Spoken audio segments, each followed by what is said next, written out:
The following evening, Rodrigo is going to summon you all back to go see Hardestet, who's waiting for you in a room filled with military maps, marked with trade routes, and what appear to be, and Rodrigo will whisper to you all as you're entering the room, that they're vampiric boundaries, as if territory boundaries.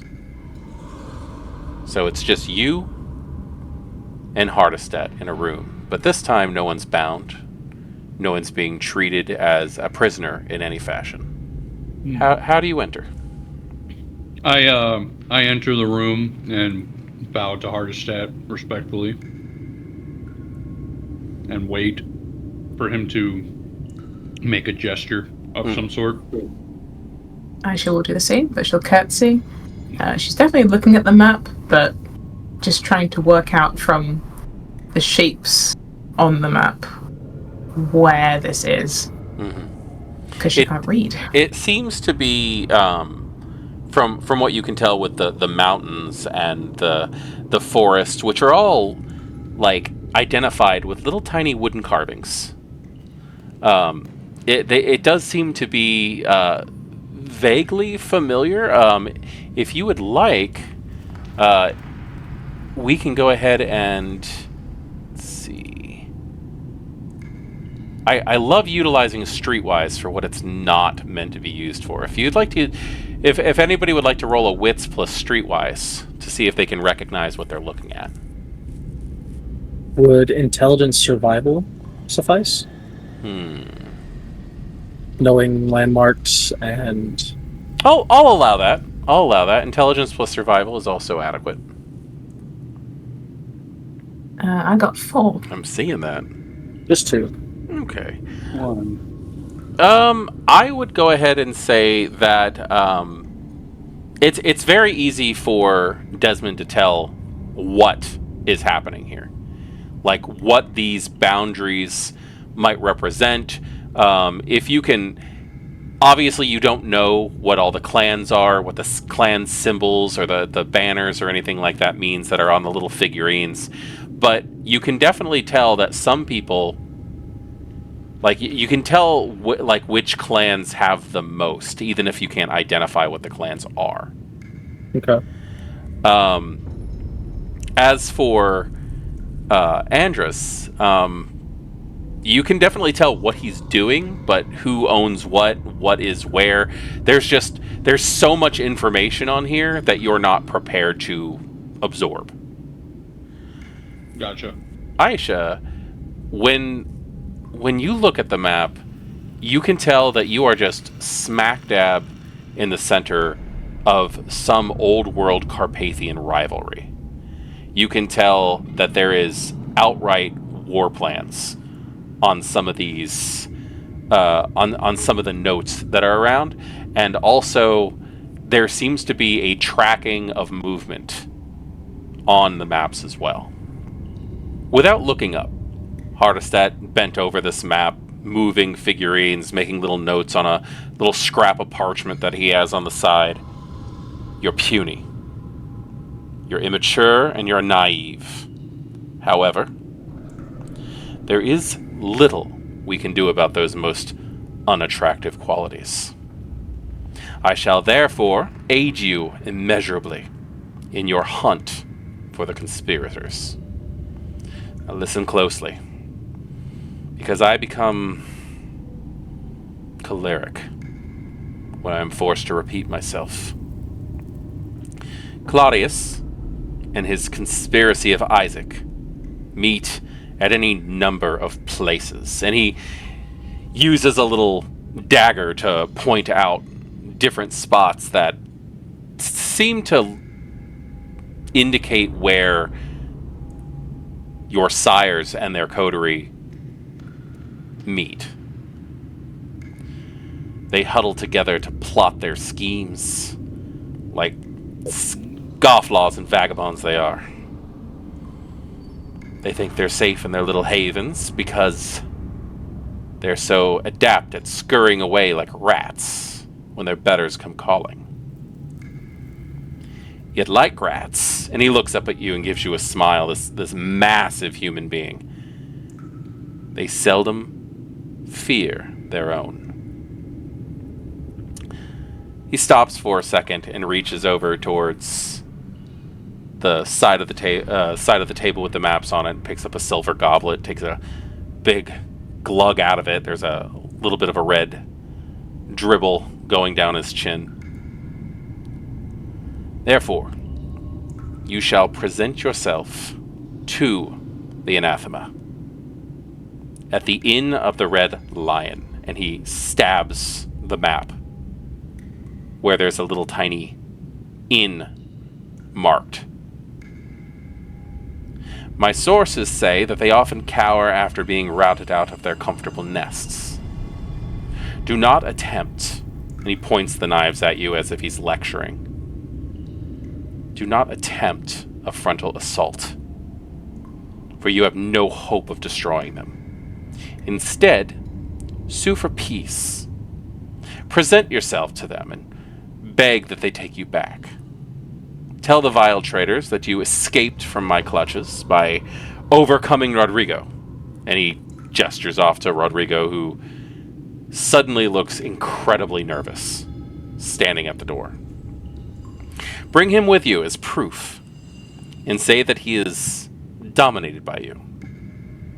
But do not let them kill him for betraying them. Tell the conspirators that you found them by asking Rodrigo to take you to all the places where he had seen them hide. Watch and learn all you can. Find out when they intend to attack Japheth. And then tell me. And if you can destroy one, try it. Do not get caught. But this will remove a burden of the unlawful sire placed upon you at the moment of your rebirths. And then he just stops and stares at you as if waiting for your reply. So we are to infiltrate, then? Yes. Do you feel capable? I'm sure that I would be able to speak my way. It seemed that they had turned us in panic.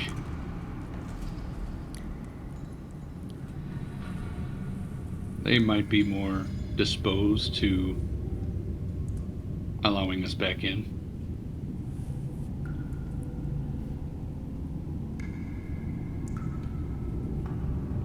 Will they believe that we escaped this fortress? We'll just have to talk very well. We'll leave that to you then. And what stops them from just killing us? They didn't have a problem with it the first or the second time. Then you were only human. The destruction of a useful resource is not something that I believe that they will let occur. If they think they can use you, then you're worth keeping around. If anything, they probably would be quite impressed at the fact that we were able to survive and find our way back to them. They might question how we were able to find them in the first place, so what do you say to that? Rodrigo, take him with you. Tell them you dominated him, that you forced him to tell you where they have been hiding. Is Rodrigo appraised of this plan? Rodrigo is standing by the door behind you all, as if he was awaiting orders, but he looks incredibly nervous at this point. But he also does look resolved at the same time, knowing that he does have a part to play in this. What if they decide to delve deeper into his mind? Pull the truth. He has been dominated. That's not a lie. The fact that it was by you is something that they won't be able to tell. Anything else? Do you know the conspirators well? Do you know best way to try and get information from them, or should we just listen? I would listen as much as possible. These Yes, my lord. Cainite criminals need to be dealt with swiftly. So as soon as we know when they plan to attack, we can start creating marching orders for our groups. And if the opportunity to just remove their heads presents itself? He did say one of them. If you can get rid of one of them, they might be persuaded to think that they had run off before their plans could come about, that they were paranoid. That's something you can play off of. However, killing too many of them might raise suspicion.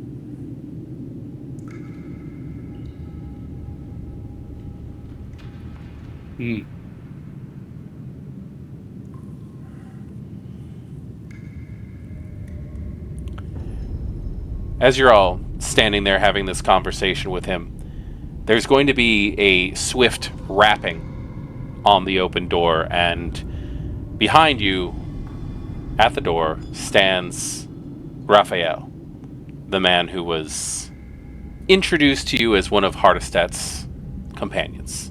He walks in and swiftly raps on the door.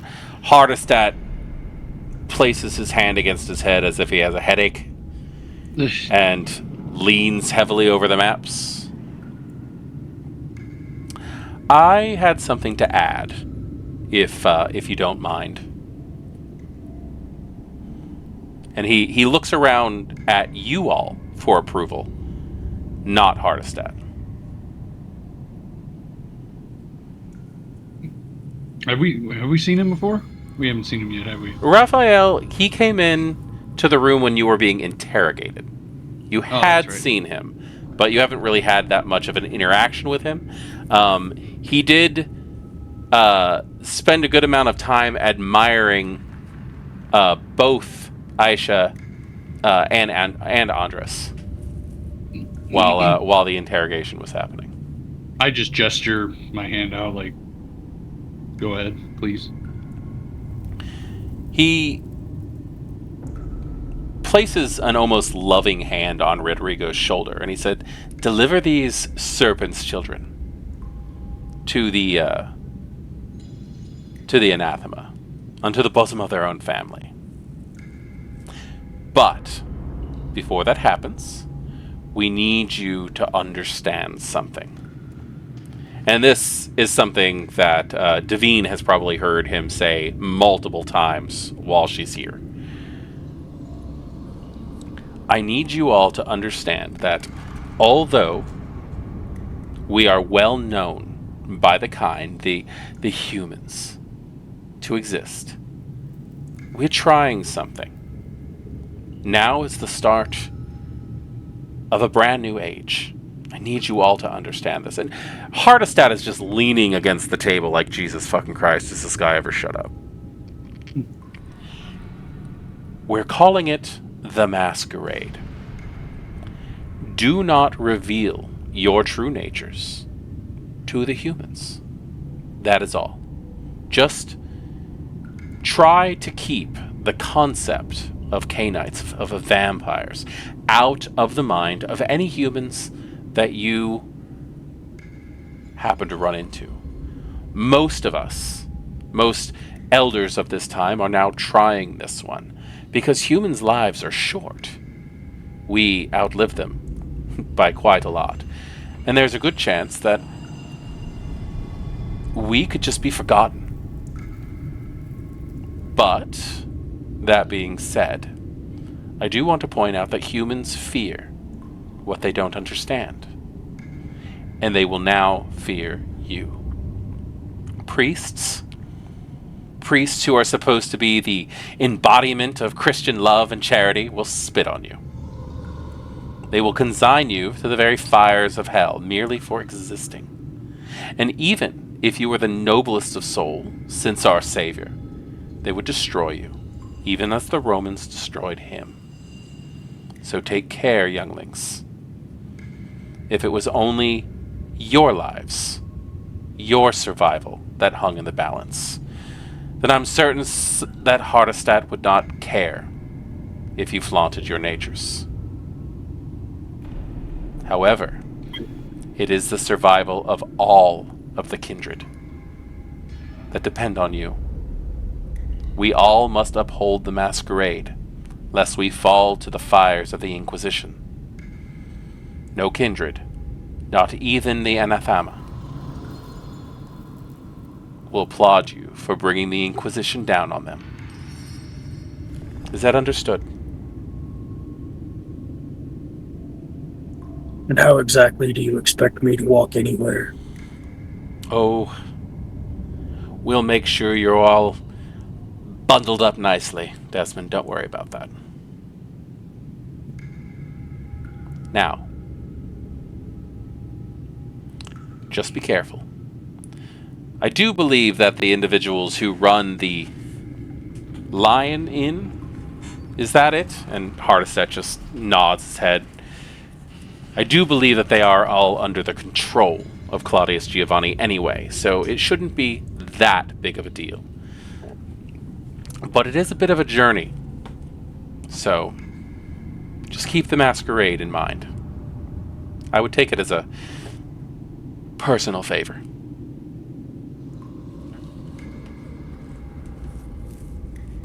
He just looks at you with this beautiful smile, staring down at you as if he really cared. Desmond just looks back at him with lips pursed and a scowl. I think that's a smile. Good. And he slaps you on the shoulder and starts heading out the door.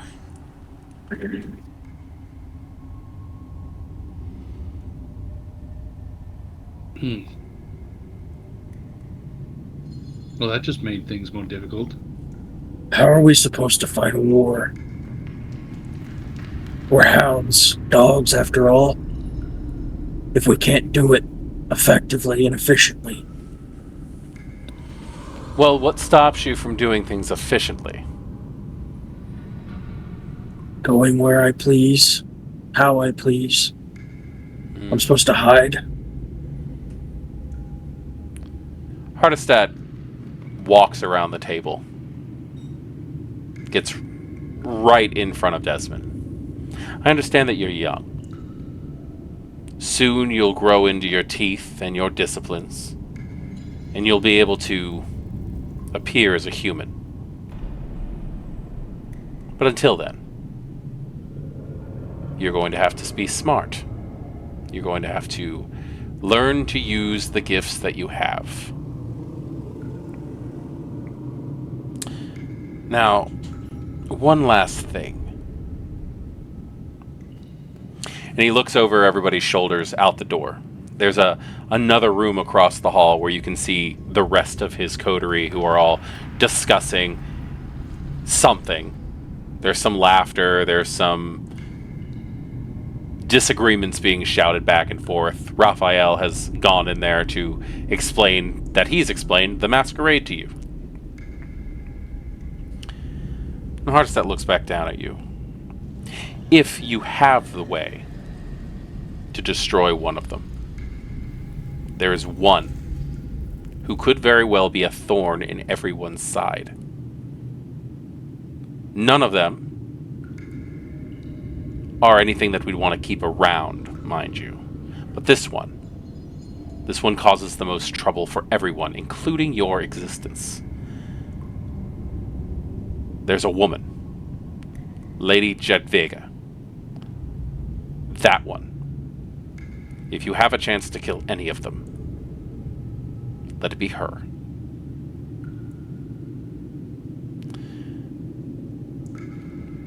Why does she pose so much more threat than the others? Hardestat's going to look over towards Devine. You've explained to them what their gifts are capable of, the persuasion, the dominance.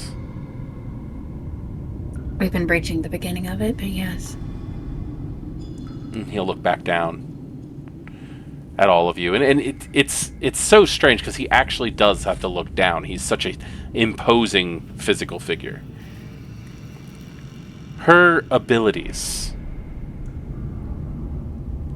to control the way that humans think can be pushed back over to the way that canites think. She can dominate much more effectively than most. That makes her a danger to everyone's plans. If anyone was able to convince the other kindred of anything, it would be her. And therefore, she's the one. If you can kill any of them, kill her.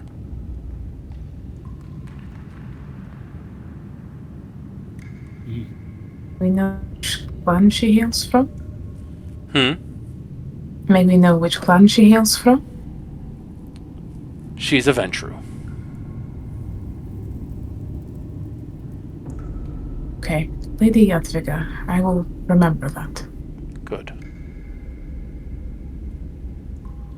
Now, he looks over towards Rodrigo's. Get them ready for travel. It's only a short distance to get to the inn. Rodrigo is going to speak up.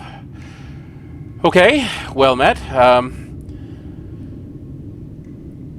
Lads and lasses, shall we get you going? Yes, of course. And he will take you off to go get prepared. He will provide for you traveling clothes, cloaks, heavier material that's not going to rip easily. We do have a choice.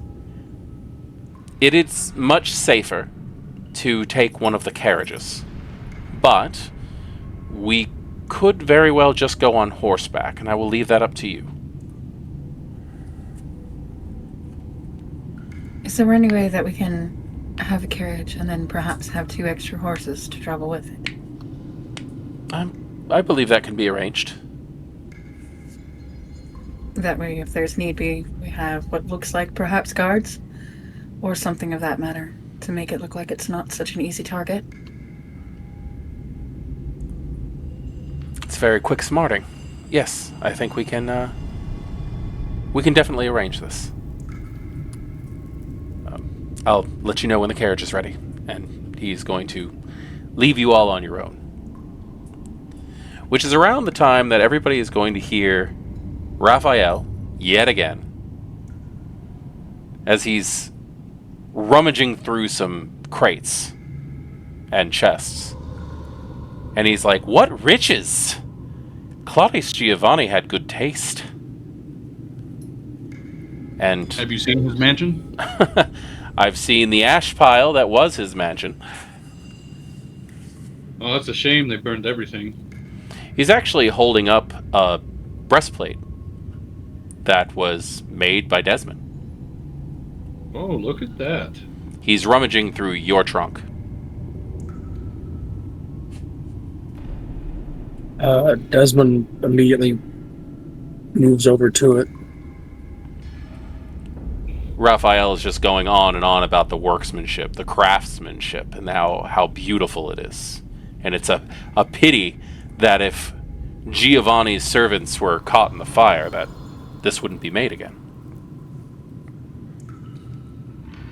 Wow, fortunate then that it's mine, and he's gonna grab for the breastplate to yank it out of his hands. Oh, he's gonna let you take it, but he's going to like act as if you surprised him. But it's very easy to see that it is an act. Mm-hmm. You snatch it out of his hands. He backs up a little bit and goes, "Oh, you did this. My word. You did this as a human." Vivian would go over there and step to take a look. This breastplate was not made for you. Do you want to describe what Devine sees when she looks in the trunk?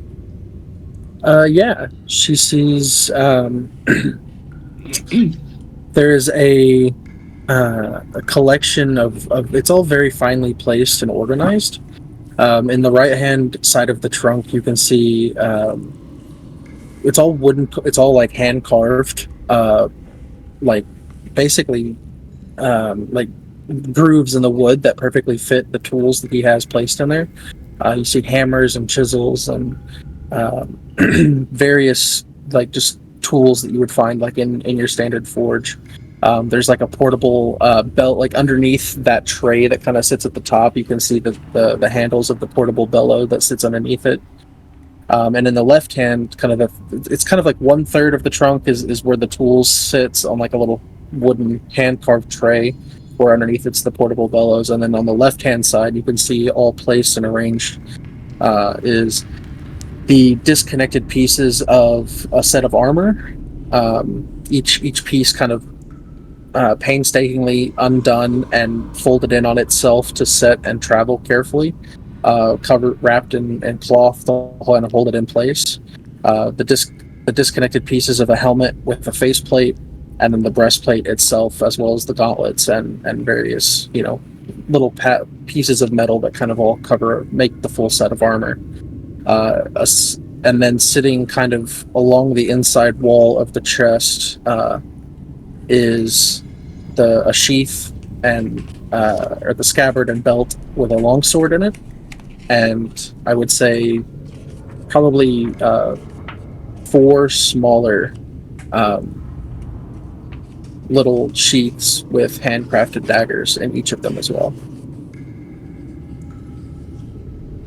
These are exquisite. I feel so out of place. His hand is going to slowly reach down and put the breastplate finally and neatly back into place where it belongs. Raphael he looks at you like a rich socialite who is seeing your work for the first time and seeing the fact that you have made them. He actually, as you're starting to put the things away, he reaches for your hands. What do you do? He is very swift, but he's not trying to be supernaturally swift. We'll put it that way.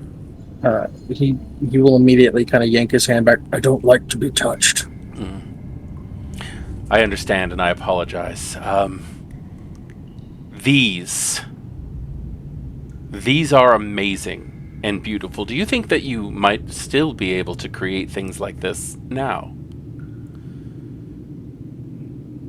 Give your existence some meaning, perhaps? I don't know.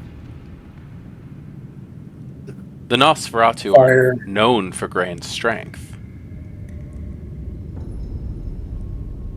I don't know how I would temper the steel. It has to be heated to a certain degree, and that involves fire.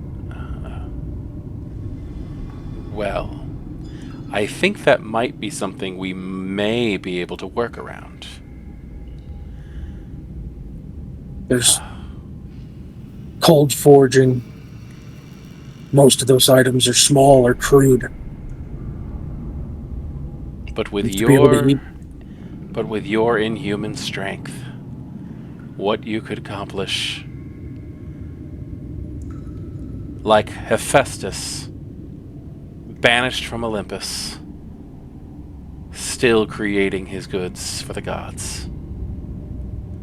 And he just stares at you with these wide, sparkling eyes. What if he had better protection? Longer tools? Like the tongs here, they're shorter. But I'm certain with your newfound strength, you could probably have a better accuracy for holding something at a longer distance. I don't know. Couldn't you just have an assistant? I have many apprentices, yes. Had many apprentices, at least. Do they still live? To my knowledge. Oh, then you will still have many apprentices.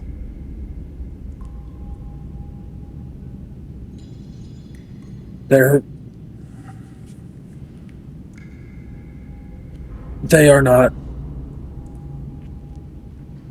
You see him kind of like facial expression, like struggling, like he's trying to be accommodating to the conversation, but it's very clearly something about it that in his mind is off here. There is only one of them that is a journeyman. The rest of them are still boys learning the trade of a man. They are not fit yet. Craft such... I don't trust them to be the ones to do all the work. Perfection is mandatory when crafting arms and armor. I couldn't agree more.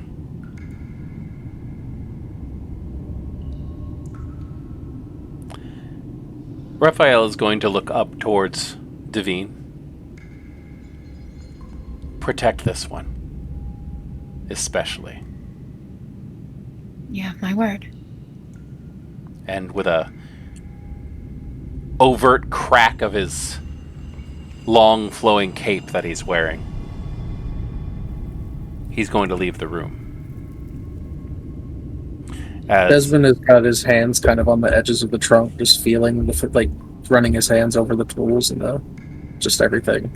Just his eyes kind of racing back and forth because he's it's soothing to be near something familiar, but it's also he's not used to having to talk about it this much, so he's still uncomfortable.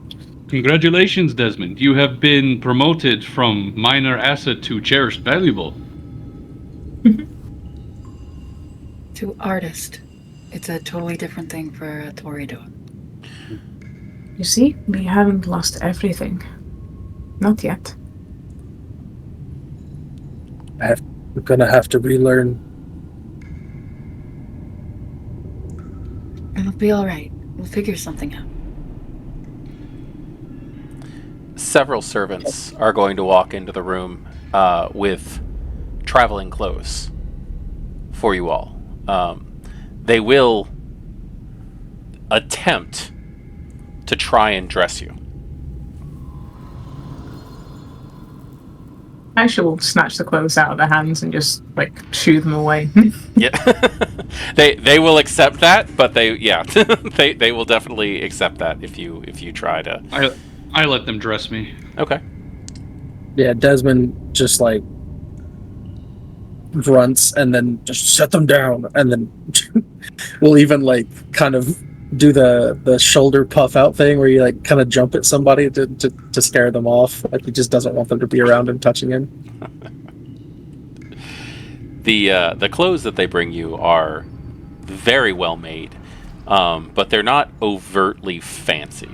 There are thick leather boots, very very thick and tough material pants, which actually have internal leather around in the knees, and in any place where there's going to be an excessive amount of moving around.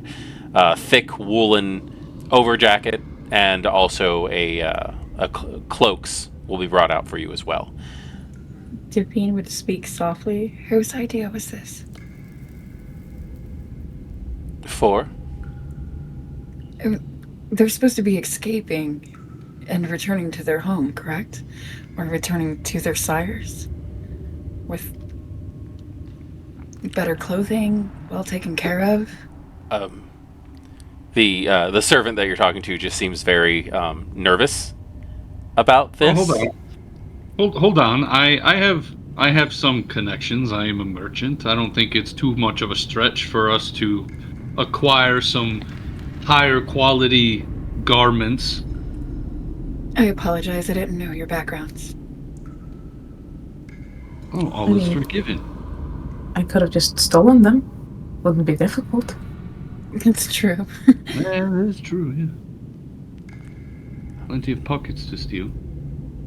The servants continue with their job as they are allowed, and then we'll walk off as Rodrigo is re-entering, also wearing the clothing that you saw him wearing when he picked you up from the original inn. So he's wearing the leather chest plate that has the large decorative G worked into it. All right, the carriage is ready, and so are the horses. How long will it take to get to this inn? Not long. It's just a few miles. However, do any of you need to feed before we leave? Dear goodness, yes, please. I am actually quite satisfied at the moment. The servants that were dressing you are happy to allow you to feed from them as well.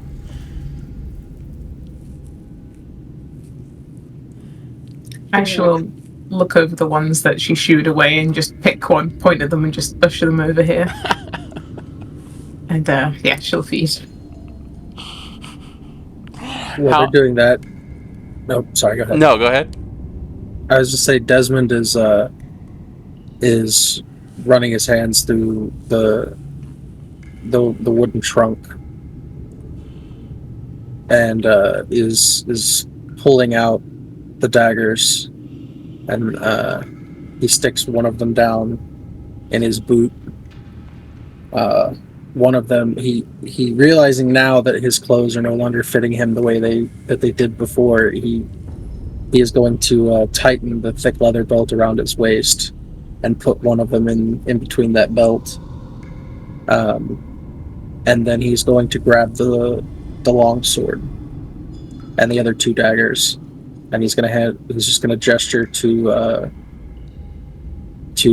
Aisha and Andrus to take them if they want them.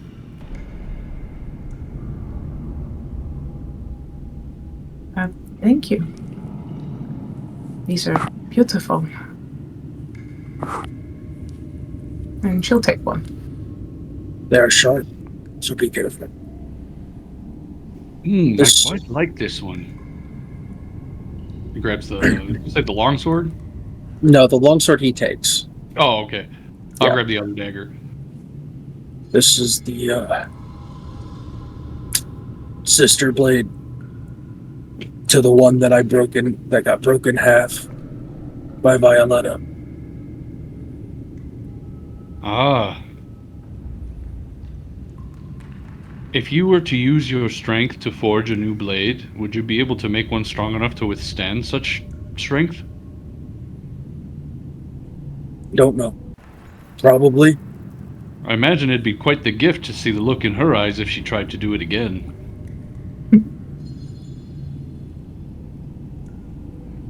She melted the last one. She what? Say she melted the last one? Decayed it, more like. Oh, she didn't just break it, just made it brittle or something? That's quite strange. Brittle and then broke it.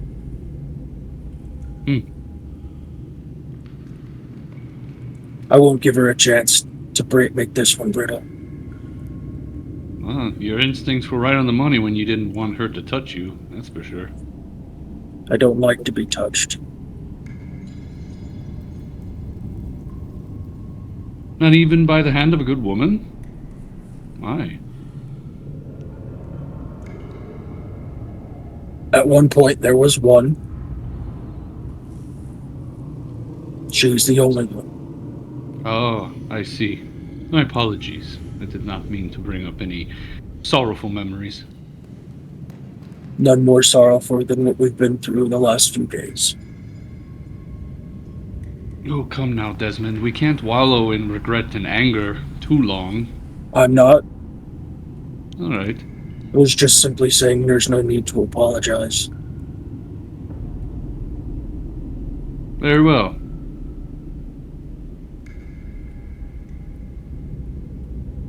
I hope there is a path forward. You don't like being touched. I would rather nobody say my name. Anything else we need to establish before we go on this journey together?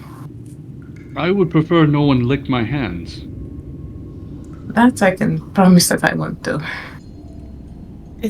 No, I won't do that. Good. What was it you wanted us to call you? I haven't decided yet. I'll think of something.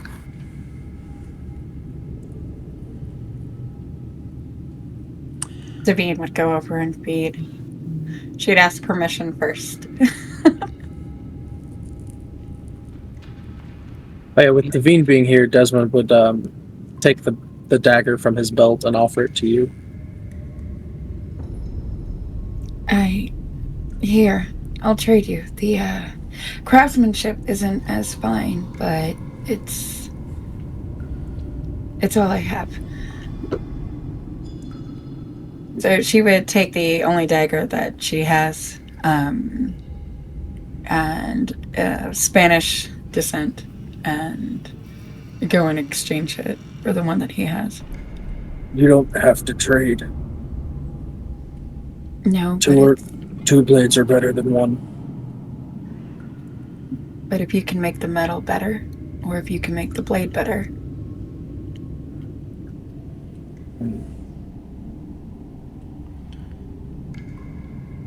I'd say hold on to it for now.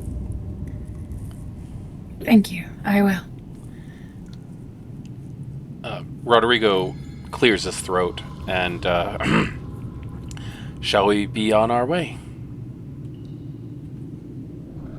Yes, of course. Thank you so much. Rodrigo is going to lead you out of the castle towards a stable that is still within the walls. And there is that same Giovanni marked black carriage waiting for you all outside, which is being drawn by 2 horses. There are also 2 other horses that are off carriage. So, these carriages, first of all, and he looks over towards the 3 of you, Aisha and Andros and Desmond. I'm sorry for misleading before, but these carriages are built to keep you safe from sunlight. They are completely impenetrable by light. That's why the heavy shutters. Does anyone wish to ride out of the carriage? Is Rodrigo driving? Rodrigo is going to be driving the carriage, yes. So there are 2 extra horses that, if people don't want to get in the carriage. Yeah, Desmond is going to attempt to move over to one of the horses. Okay. Desmond attempts to get to the horses. How would you handle this? Are you trying to be kind to the animal? Or are you? Because I'm just going to go ahead and say straight off, with Sense the Beast, you can tell that they are not happy, that they are nervous, and barely holding it together. Would you try to be kind to them? Would you try to force them? No, he would be kind to them. Okay. Let's get a charisma plus animal ken and see how that goes.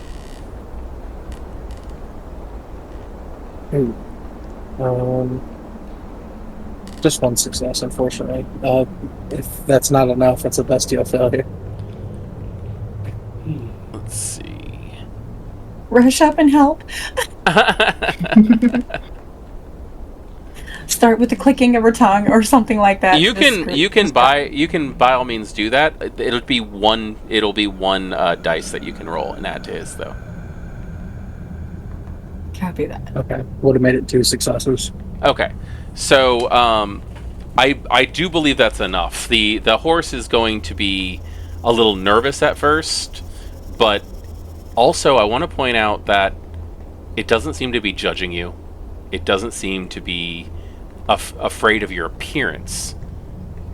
It's afraid of the nature. And there might be a little bit of a feeling of acceptance from Desmond when it comes to that, knowing that it's not what you look like, that it's what you are. Right. But the horse, it does tend to calm itself. He's gonna actually see Desmond spends a couple minutes probably just petting the horse and just, it's all right. It's all right. Okay. Anybody else? There's one other horse. Aisha will slap a hand on Rodrigo's shoulder and just say, I think I would like to ride up front with you and hear your story of how you've managed to stay alive so far by playing both sides. Absolutely. I'm happy for the company. And he will offer a hand to get up to the coach. Why, thank you. Yeah, she'll take it. Well, the carriage is there. It'd be a waste to let it sit empty, so I suppose I'll ride in the back. Okay. You hop into the carriage, and I'm just going to say for everybody else, the other horse looks visibly, comforted by this. I think Devine would go into the carriage as well. Okay. All right. So the way that we have this set up is Desmond riding one of the horses. We have Andrus and Devine in the back of the carriage. Aisha sitting with Rodrigo, and one of the other horses is walking, just tethered to the side with the carriage.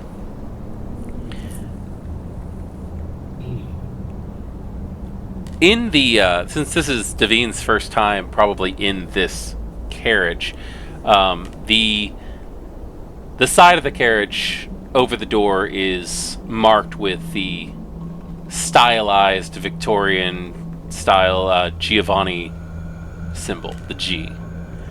And when you get inside, you can't help but notice that the black hide, highly polished black hide cushions, overstuffed cushions, are interwoven with gold thread and little buttons that are shaped like skulls. How quaint. And off you go into the night. Does anybody have anything that they would like to do while on this route? Devine would probably have the window open so she can keep an eye on a Desmond. She'd probably be a little fidgety, as if she is always rocking. Now that she's actually seen for a long moment of time where she doesn't have to stand up precise. If not, her mouth might be moving, repeating the same thing over and over again. Okay. And Aisha, I believe, was sitting there. Do you have any specific questions you want to ask Rodrigo, or? I think she just wants to hear his story, or as much of it as he's willing to tell. Once he realizes that there's somebody who wants to hear him talk, he does not stop. Okay. In that case, they will get into deep conversation then, just probably sharing survival stories, but she would also like to keep an eye out on stuff and things. Okay. Rodrigo has a very interesting story, at least in my opinion. This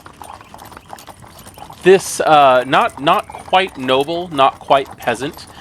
He was brought up in the households of the nobles and became a gameskeeper. He took care of the dogs, he took care of the horses, he took care of the animals for people who were too good to do that for themselves. And in that, he eventually got himself wound up tending the horses for Claudius Giovanni and his family. And it was a very dark and abusive business relationship. He eventually found out that Lord Giovanni had been in a way, poisoning him with his own blood, with Claudius's blood. But not long ago, about a year or so ago, the founders had him and found a way to get rid of the control that Claudius had over him, and to help in return for his freedom, he would have to help take down the conspiracy of Isaac. Okay. Yes, she'd definitely be interested in this story, listening very intently. And I think the conclusion that she'd draw from this is she would just say, "So you are so important and so good at your job that you got wrapped up in all of this? Is that what you're saying?" He actually appears to blush a little bit when you say that he's good at his job. I guess that's what I'm saying. I was chosen by Lothar to work in Lord Giovanni's stables. Do you think that staying this way will help you? Or do you think that there's still room for you to grow? Or will you stay a ghoul forever? I have no wish to be a ghoul, but I have to repay Hardestat and the others for getting me out of that situation.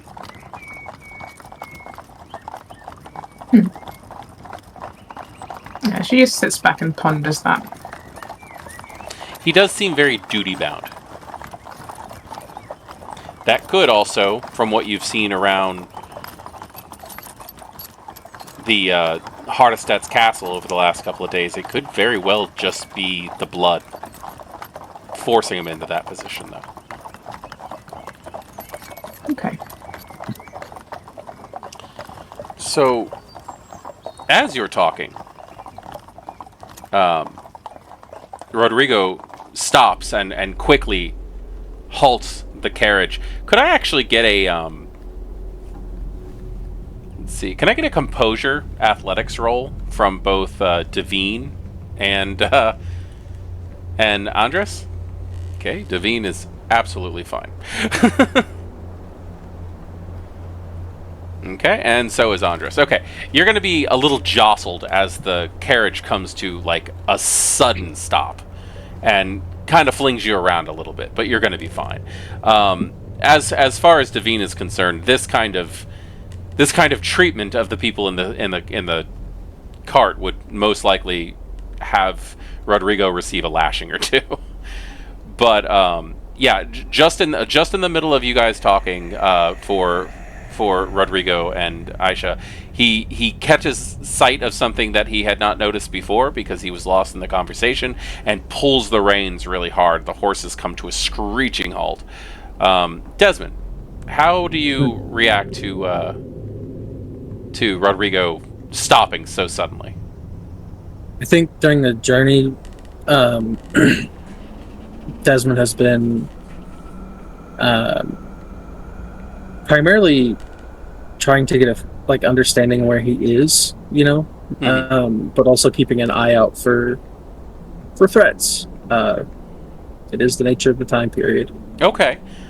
Do me a favor then, since you're looking out for threats and making sure everything's safe, while your companions are either in the carriage or just lost in conversation. Could I get a wits plus awareness? And go ahead and add one extra dice for your sense the beast as well. Okay. Just one success. One success? Okay. You're going to notice what's happening, but not catch anything around it, if that makes any sense to you. Sure.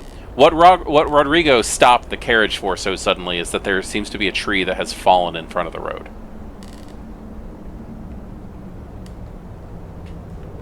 How far up?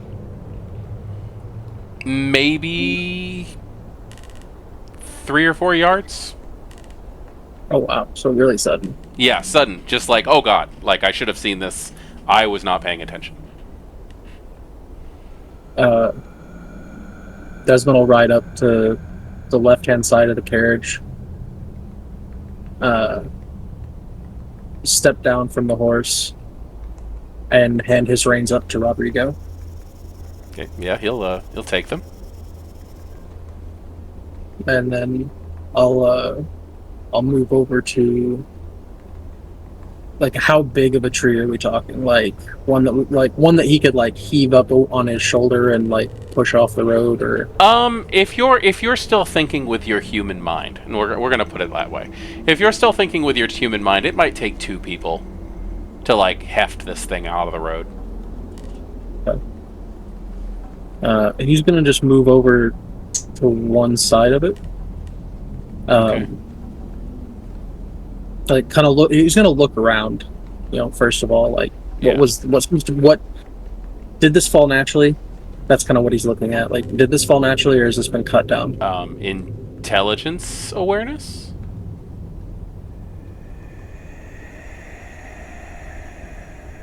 Bonus die for sense the beast still, or No, not while you're looking for this.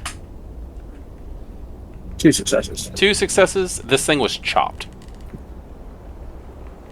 Okay. You can see the hatchet marks or the axe marks that took it down. You can also tell that it's a little bit further from its stump than it should be if it fell down naturally. Desmond's just gonna wordlessly draw his sword. Okay. What was that? What did you say for Andros? Did the people in the carriage have a view of what's going on, or are we just kind of... I mean, if you stick your heads out the windows, nothing's stopping you. Definitely. Like, hey, what's going on? Basically, what you can see is, at this point, you see Desmond walking over towards this fallen tree and then start to draw his blade. Oh, there seems Devine would step out. She has a mission to do. Get back in the carriage. Supposed to be checking you. Come out.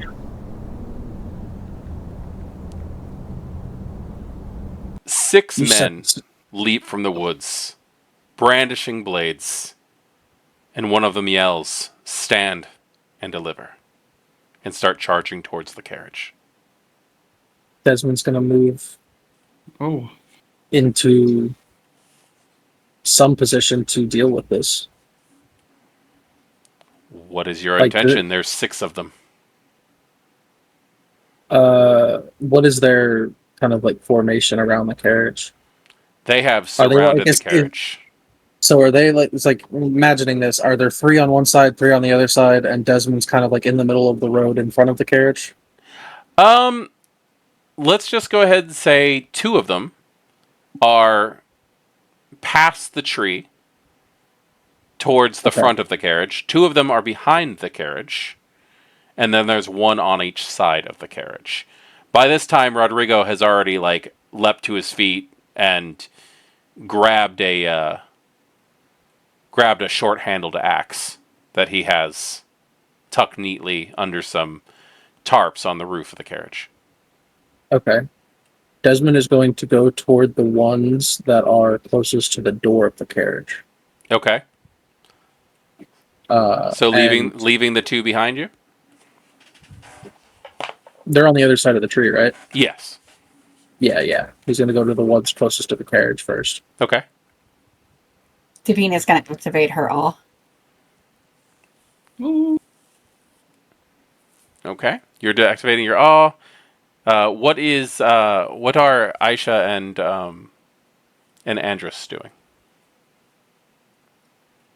Aisha's going to pull out a dagger and go for one of them that looks by themselves. Okay. So like the one on the other side of the carriage on the side? Sure, yeah. Okay. So are you intending just to leap off the coach at this yeah, guy with it? I love Aisha. She's my action hero. Jump on his back and just start stabbing away, you know? Andrus is going to reluctantly pull out the dagger and let out a very annoyed sigh. Another brigand's trap? How utterly cliche. Davine's gonna pull out her yo-yo. Davine has a yo-yo? It is in her. It's actually listed as one of her weapons. She has a silver yo-yo. Okay, so for some reason, and I'm not saying no because I love this, Davine has, I believe it's Japanese weapon? Yes. Awesome. Okay, well, we are getting into some interesting things here that I did not expect. I need to check on people's inventories closer. Are they saying anything? Are they just moving into like raiding, or are they saying anything? Well, we had the stand and deliver, and then everybody took their basically initial positioning. So then I think we're going to have to go on rounds.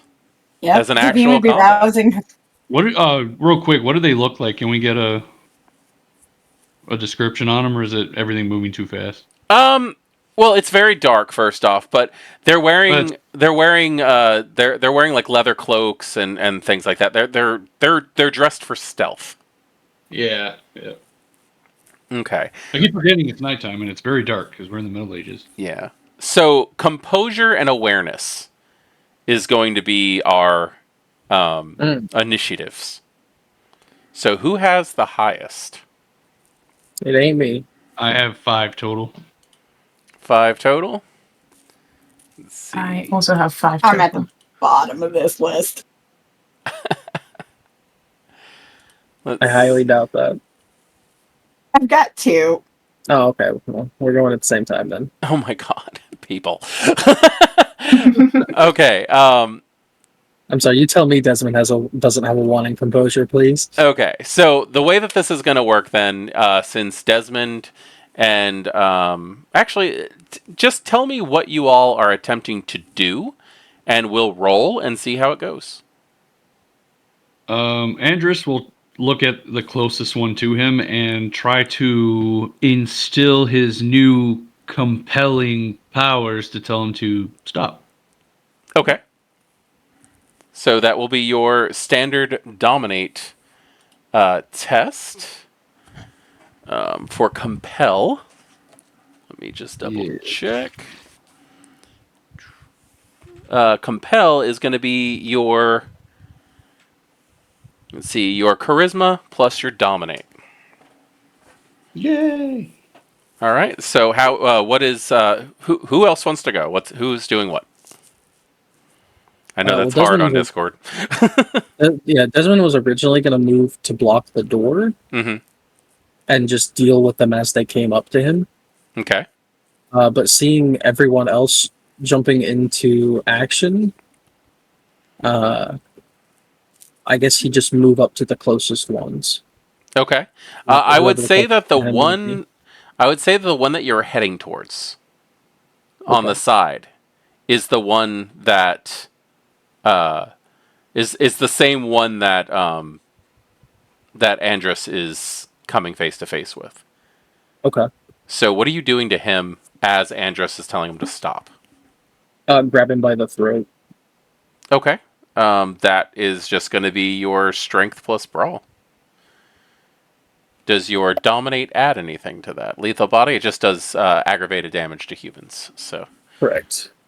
All right. So Dex plus brawl. And how about Aisha? You said you're just leaping off this thing at this guy with a knife, right? Yeah, the goal is to like leap onto his back or something and just start stabbing. Okay, dexterity plus athletics, I think, would be good for you. And what was Davine doing? Davine is going to rouse her. Whoops, sorry about that. Davine is going to do. I believe it's rouse the blood. Mm-hmm. I think that is, and she's going to use all of her presence that she can to try to lure them to her. Okay. And yeah, probably choke hold with the freaking yo-yo string. Chokehold with the yo-yo. Let's Okay. What would Go. Pull them in for a kiss and pull them down to the ground. understood? What are you doing? Like, you're using awe effectively at this point in time, so you can add your presence to a social challenge. What would you be telling one of them? You can stop this all right now, and you can have me. Okay. Charisma. That's seduction as well. So Yes. charisma. Plus persuasion. Plus your 1 for your added. Also, do not forget hunger. We need to keep track of that now, too. Okay, you do not get hungry. And then your next one is going to be charisma, which is 4. Okay, and then I have the +2 for persuasion, the specialty for seduction, activated awe of +2, 4. blood surge +3, So and beautiful, 4, 8. making it 13. Shit. Oh my god. Yeah, it's going to be 13 dice. So just remember to separate your hunger from your standard. Okay, so everybody's actions have been rolled for. First thing that's going to happen as all this is commencing, Rodrigo stands up, grabs his short-handled handed axe. One of them starts to approach as Andrus steps out of the carriage and just tells him to stop, and he does. You actually didn't even have to roll for that. I'm realizing that now because human. Oh, okay. But yeah, Andrus just says stop, and the guy just stops in his tracks, giving Desmond enough time to be able to reach over and grab the man by the throat. As this is happening on this side, Devine steps out of the carriage, looks at one of the men, tells her that effectively they can just have her, and the guy starts just wandering over to her mindlessly, just completely enveloped in your siren's trap. And then Aisha, I'm sorry, I picture you screaming like a maniac. Oh, absolutely, yes. Not over love the her head so and much. everything. Am I able to willpower my roll? Is that okay? Huh?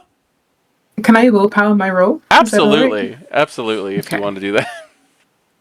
Oh, still 1 then. Still one success. You're going to be able to jump on the guy, but it's not going to do any damage. He basically catches you.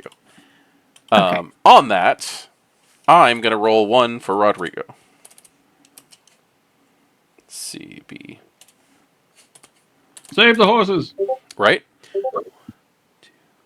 He is going to launch one of his...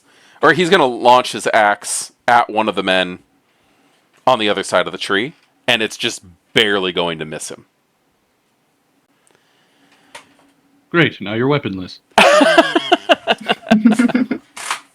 Yeah, well, he's going to use his simple action to grab the other one. I ain't getting on the roof of a thing with one axe. Are you kidding me? So, with everything that's going on, Devine has one of them at her mercy. Aisha is on top of one of the guys, probably knocked over onto the ground. We have Andrus standing at the side of the carriage, and Desmond holding one by the throat. What does everybody do now? Are there still any other free-moving ones that are looking like they're going to do something? There's 3 more. 3 more? And they're going to start. They're going to start running towards you all. I'm going to tell the one that's the other one that's closest to me that's running to drop your weapon. This one, okay, you won that last test, so I'm going to let it go now. The man is a little ready at this point. Does not necessarily know that you are supernatural in any way, but since you won that last test that you should not have rolled, I'm going to go ahead and say that he just inexplicably drops his weapon and looks around confused on why he just did that. Can I grab him too? Give me another test. Are you trying to hold tight to the first one? Yeah, like I'm basically going to be grabbing them both by the throats. Okay. Yes. That is going to be for you a yay stuff. I am going to blood surge. Okay. Yay, I thing. will not get hungrier. That's good. I was going to say strength plus brawl, but you are going to be down 2 traits because you got your hands full with one of them. Okay. So Hell yeah. That leaves us with one, correct? Huh? That leaves us with one left, correct? 2. That is still detained? Oh, okay. 2. Yeah, there should be 2 that are on the other side of the tree, right? Yeah, because Andros and Desmond seem to be double teaming these guys pretty well. Let's see. You got 2 successes there? Yeah, I'll willpower if I need to. I'm not going to say you do because he's very confused on why he threw his weapon to the ground. Okay. So you're going to have 2 of them by the throat. What's Devine doing with the one she already has? Is this where you... It looks like you won't. It looks like you won't be able to have me if your friends keep coming at us. Turn him to the other guy. Okay. And what about Aisha? You're on top of the guy, laying on the ground. You got your knife in your hand. Raise the dagger with both hands above her head and just try and plunge it into him. Okay. I'm going to go ahead and say strength plus melee with that one. Okay. I will blood surge because strength is Not really not your lowest strong trait. point. Yeah. Okay. Okay. You get a little hungrier. There's this bloodlust in you. You can actually hear Gabrin. You can hear his voice in your head. Use the daggers you have in your mouth.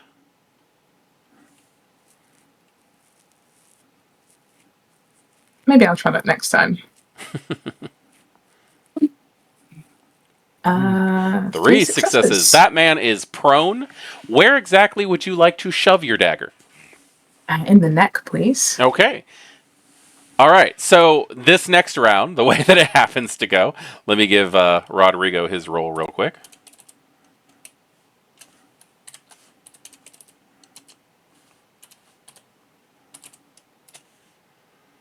Oh, okay. Oh my god. We're good. Rodrigo's Wow. a beast. 7 successes. That is an impossible success. So the way that this is going to go for Rodrigo is he is just going to let loose that other axe the way he did with the first one, and it is just going to find its mark in the skull of his victim. Which I'm going to go ahead and say scares the shit out of the other guy who runs off into the woods screaming. So Desmond now has 2 by the throat. Mm-hmm. There is one gurgling in a ditch on the side of the road with a dagger shoved in his throat. And Devine has talked one of them into looking at the last one, who is standing off into the distance. And he's just like, stand down! Stand down! And I'm just gonna roll 1 to see what happens on that one. It works. The guy says stand down, and the other one just stops, and he's standing in the woods, not knowing what the hell to do. Everything has fallen apart. Friends of his are dead. His only other colleague is now running off into the woods, and two of his other men are being held up by some man who can apparently hold 2 men by the throat by himself. I think we're on free action. What are you guys doing with this? Desmond. So what I want to happen and what Desmond's intentions are different here. Understood. Desmond wants to lift them both up off the ground by their necks and slam them into the ground. Okay. But instead what happens is he lifts up on their throat with lethal body. Mm-hmm. And accidentally... You're gonna snap their necks. Yeah, or rip them rip them open. Yeah, one or the other. Okay. Tell you what. How visceral do you want it? I'll leave that up to the storyteller. Okay. Well, why don't we see how that's going to happen? Give me a strength plus brawl, and go ahead and add your potence to it. Okay.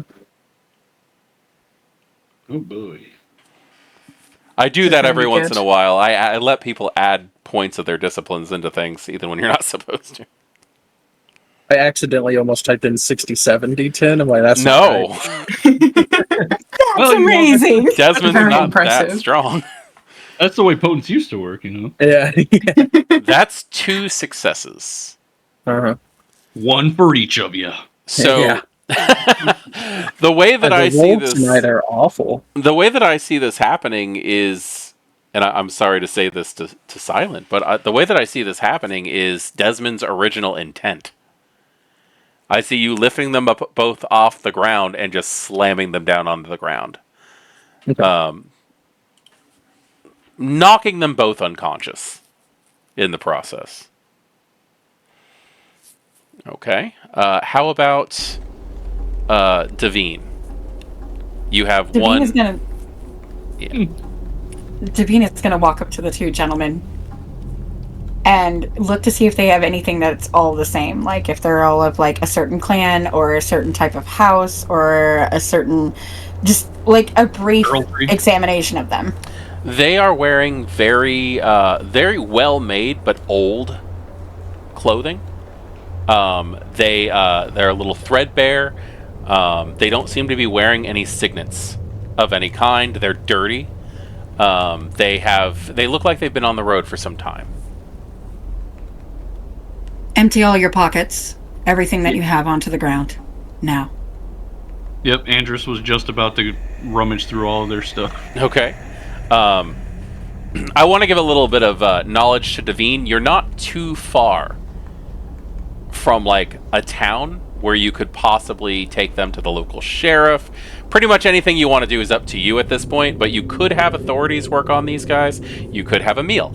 It's up to you how you want to handle it. I think she wants to, they're going to try to, I think she's going to play it off as human as possible. Okay. So it's going to be, you know, they need to be brought in.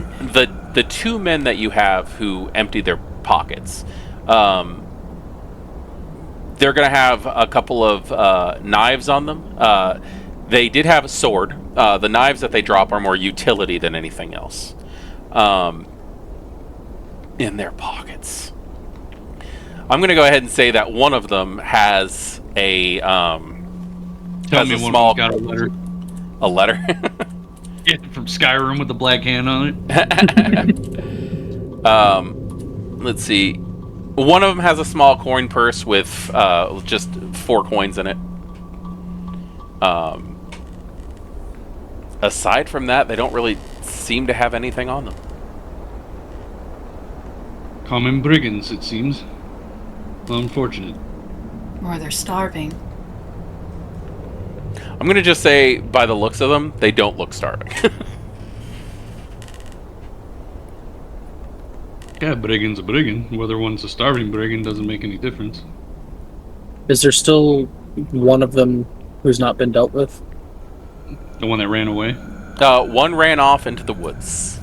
Okay, so the one that was standing there just watching it all happen, like, is one of the 2 that's Okay. Davine has empty pockets, right? Yes. Let me do a quick count for myself real quick. One ran off into the woods. One got an axe to the skull. Mm-hmm. 2 of them got knocked out. One of them has a dagger in his throat, and that'd be 7, wouldn't it? Yeah, so Davine would just have that just one then. No, we'll go ahead and say there was a 7th one. Fuck it. I don't want to take away anybody's accomplishments here. I'm going to go ahead and say that there happened to be one other. Sneaky bastard. But yeah, they look well tended to be living in the woods. Put it that way. Does any of them have a bow and quiver with arrows on it? I'll say one has a quiver. And those cost money. I'll go ahead and say one has a quiver with some arrows in it. We'll just go ahead and say, let's see. I got money. This is how I figure out numbers. 6 arrows in it. And give me a wits plus awareness.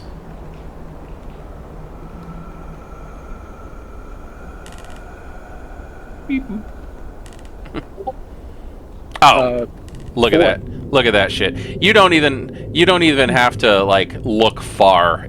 You find a bow that was probably handmade, leaning against a tree right off the side of the road. I'm gonna snatch those up. Ooh. Is it made out of yew wood?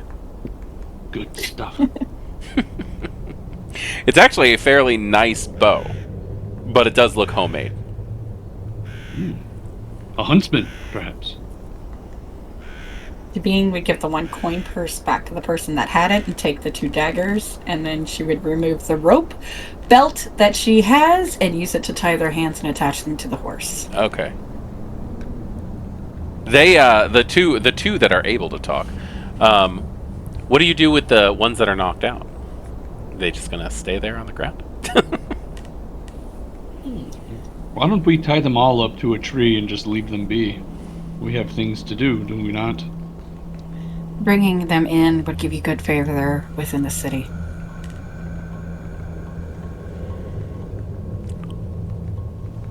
One of them, It is true. one of them tries to plead for, like, if not mercy, at least understanding. Where he goes, we were paid. We were paid. Well, Paid by- what? But the other one goes to hit him, and he's like, "We weren't even paid. They didn't pay us yet." Who? There was a severe-looking gentleman with a scar on his face. He'll go into greater detail about how this man looks. Let me see if I can give you a good thing. Severe-looking man. Yeah, they basically go in to say that he was well dressed. He has a scar that runs down the right side of his face from his hairline all the way down to his chin. For those of you who have been through the early adventures of this group, he is definitely describing Lothar. Ugh, that hand-licking whelp. Where is he? They look back and forth towards each other, and they're like, "We don't know where he is. He hired us to he hired us to rob whoever came down this road. Where did he hire you? He found us in the woods, about a mile up. How long ago? Yesterday? And where exactly did he tell you to bring the spoils of your raid? The two men cannot stop staring at Desmond. Desmond is just a ghastly fright. Davine's gonna stand in front of them and grab them both by their faces. Instantly, do you still have awe on, I assume? Yes, she does. Okay, yeah. No, they instantly just like go up to you. They have just looked into the bowels of hell, and now they're looking into the eyes of an angel. They've obviously, you can see the change in demeanor the moment you step in front. I want to know who was with him. I want to know where you met. And I want to know everything. You will lead the way. He was alone. He came and found us at our camp, not far from here. We were supposed to meet him back at the Lion. The inn? The Lion? Yes. The inn. The Lion. Perfect.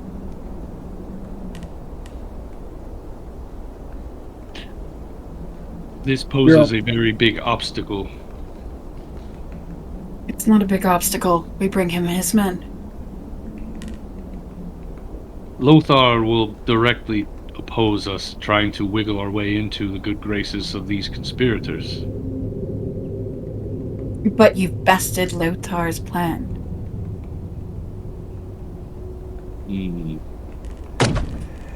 That has to stand for something. There's going to be some chopping sounds off in front of the cart where Rodrigo is now chopping and removing the tree. I just have concerns that this little ambush was more targeted than just a random, hey, make sure you rob everyone that comes down this road. No, I'm certain it was targeted. There's no reason for it not to be.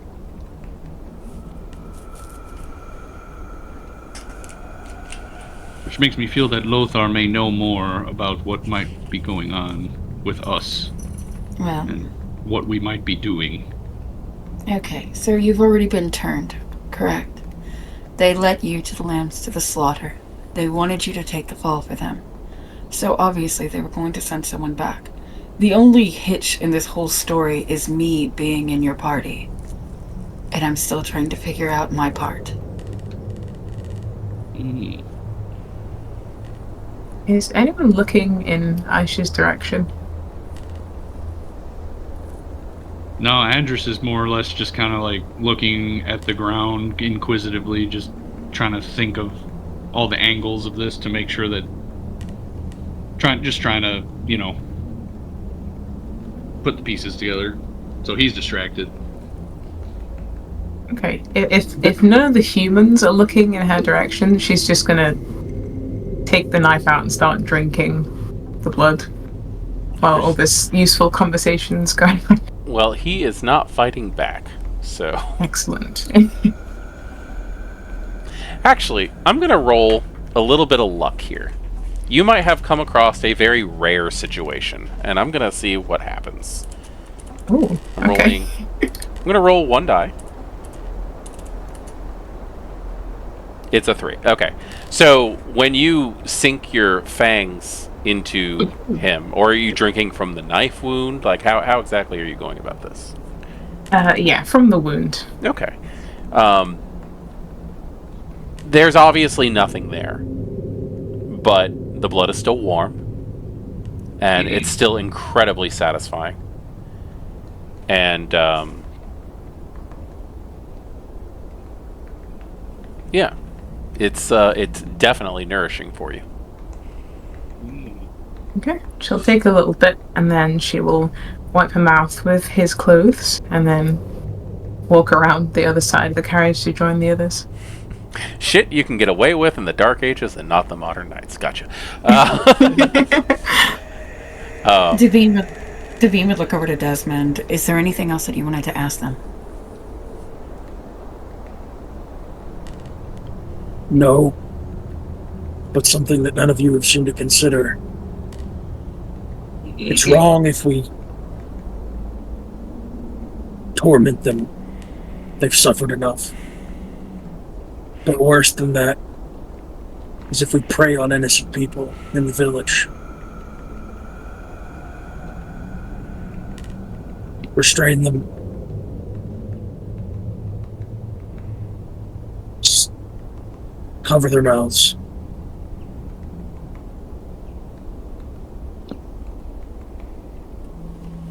Or put them to work. We have to have food somewhere. Their eyes get massive when they hear Desmond say that, and they're, what are you on about? She'll just kind of pat their faces. Nothing for you to concern yourself with right now. An instant relief when you talk to them. It's like they forgot everything that was just being said around them. I have one idea. I don't know if it will work, but why don't we say that you, Devine, were being robbed by these highwaymen, And we came across you and helped you, and then found out who they were working for, and then we can all go and see him. Or try to find them. That is an excellent idea, No Name. Except this is not my carriage. Well, maybe if you take one of the horses, if we take off some of the stuff from the saddle to make it look different to the others, that can be your horse, and then these can be what we took with Rodrigo. Why would a lady be on horseback by herself in the middle of the night? They'll That's be what able to see happens. that she's Kindred too, right?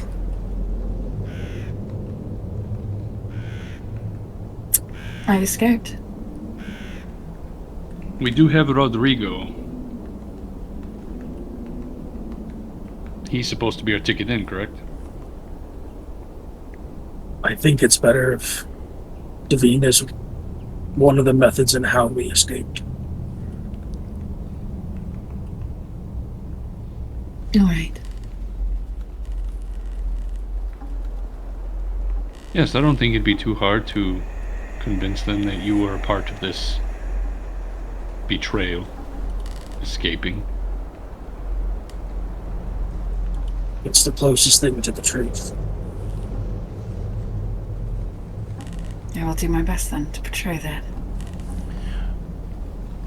Rodrigo runs up to the group, surveys the mess, specifically what Aisha has left behind.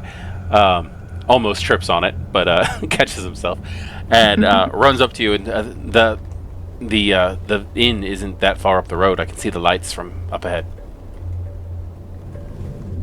Wonderful. So if we have a story that we're going to use, now's the time to solidify it.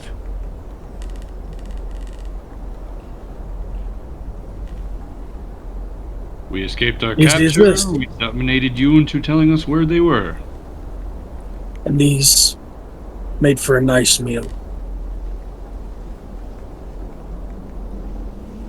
We appreciate Lothar's gift. Although I'm not quite convinced, I take it as an apology.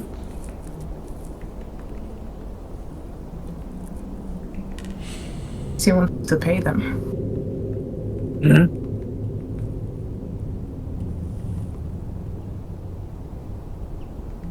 All Or right. what I think we're going to need somewhere to get sustenance without breaking into family homes.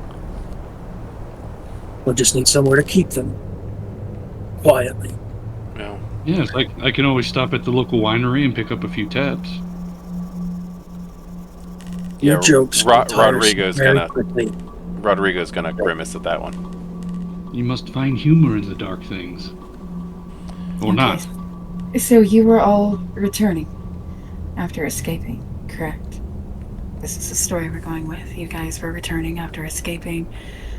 I may have assisted at some point. Being a new vampire myself, I understand the loss that happens with humanity. And trying to walk the balance myself, I didn't want you alone during your change. They were going Is to that- kill us, and you helped us escape before it happened. And helped you with the beginning changing of your gifts. And that's not untrue. They were going to kill us. This is You correct. helped us evade that. And I will continue to do the best I can for it. So you are going to be taking on a role as a foster sire for them. Yes. Yes, I am.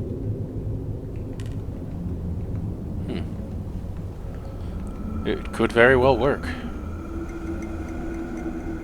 And it's closest to the truth, so I don't have to lie that much. That does seem to be the best way. Now, as for these gentlemen who have so kindly at least led us to the issues that are at hand, there are 4 of you left. So I expect you, all 4 of you, to be able to return the favor of you still living.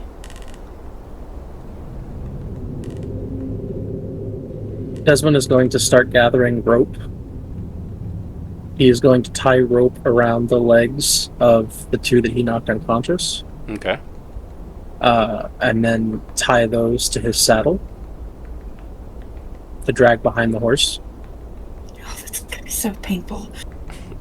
And then he is going to tie their hand, take the 2 that Devine has bound, and he is going to tie their hand, the bindings of their hands, to his saddle as well, or to at least to the saddle of the second horse.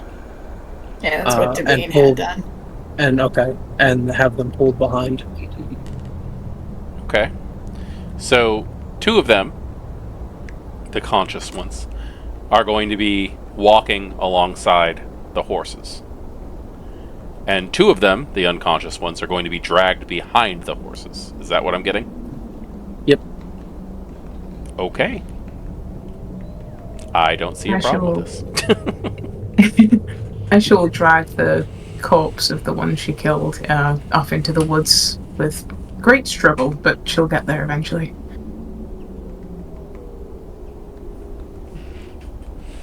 Okay. So while you're tying them up, Aisha goes off and does that. I'll help Aisha out if they're busy manning the still living, because there's one other one with a big old axe print in his forehead. So yeah, and Rodrigo's happy to help. Like, he's happy to get that, because he needs to get his axe back anyway. Yeah. So, I think between Aisha, Andrus, and Rodrigo, the 3 that are dead can be handled without a problem. We'll clear the road. Or the 2 that are dead. I'm bad at numbers today. Yeah. Alright, and the road has already been cleared for the tree.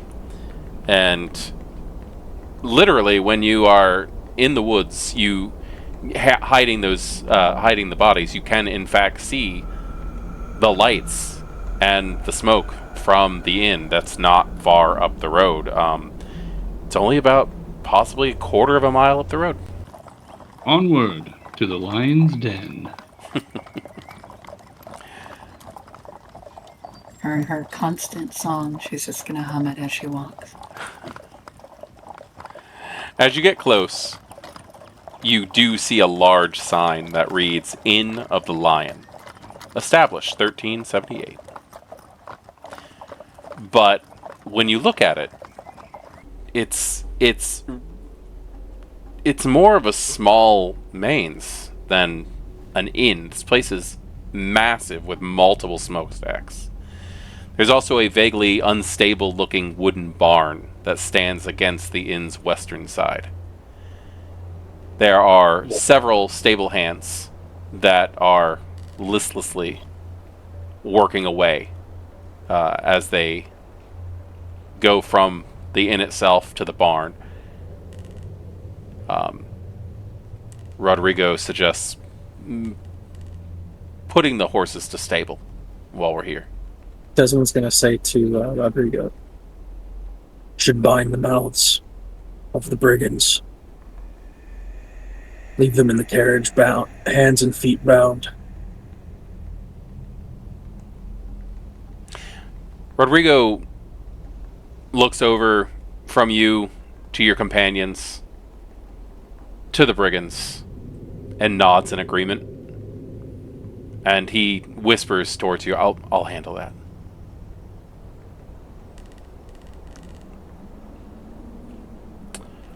So, while Rodrigo is handling this little dirty work, are you guys going to head inside? What are your thoughts? What are you doing?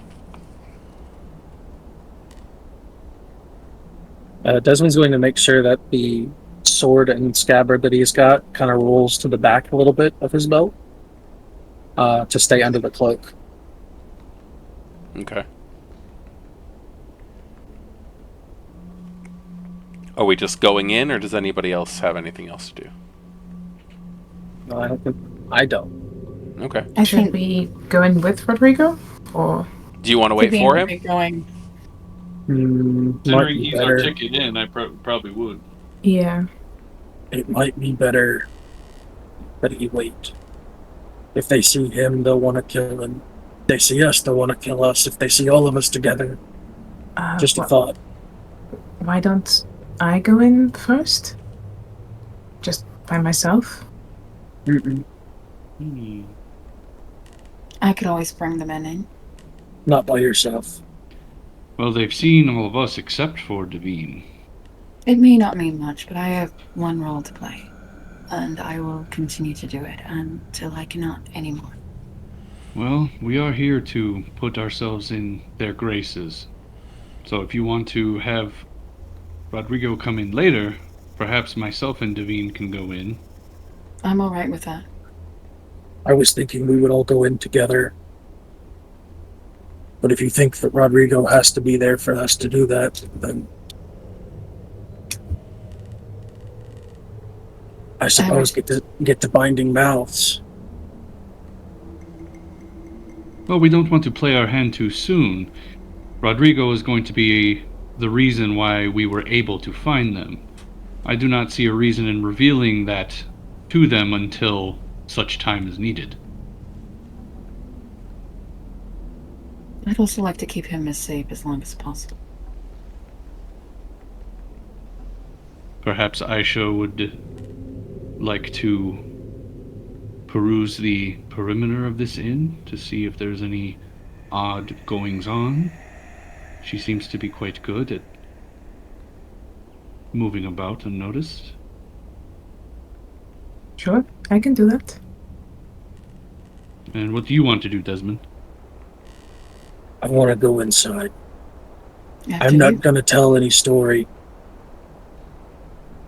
But if they're going to be hostile, it better to be toward me. At least while they're distracted with me entering, I'll buy you time to do whatever you need to do. So you want to go in first?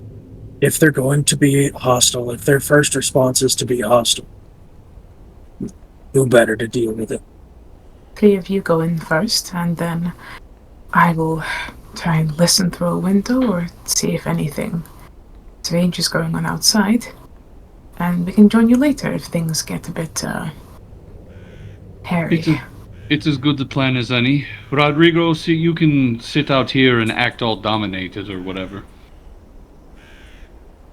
Right when you say that, Rodrigo slams the carriage door and looks over and he's like, "What? What were we talking about?" Good man. Yeah, they're not going anywhere. We are going to go in. You sit out here and look nice and pretty. Aisha will be perusing the perimeters. And you'll know if things go sideways, if obviously the sounds of death and discourse fill the night's air. Rodrigo gets a conflicted-looking smile on his face, and he says, "I am yours to command." Apparently. Good man. All right. So we Shall go we? inside. Devine would open the door.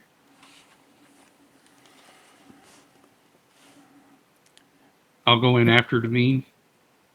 Desmond will go in last, being sure to pull the hood of his cloak up like a Okay. Jedi. And where exactly is Aisha as all this is happening? You said walking the perimeter? Yeah, I'll try and find an open window, see if I can hear anything suspicious. Tell I'll you see what. anything outside. Understood. Gathering info. Why don't you give me a...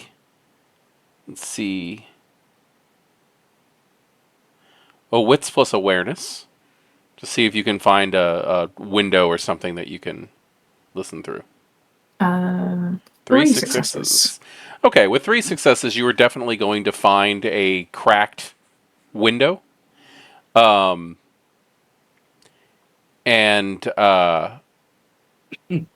you'll be able to hear everything that's going on the inside. Okay? Mm-hmm. The rest of you go inside the inn.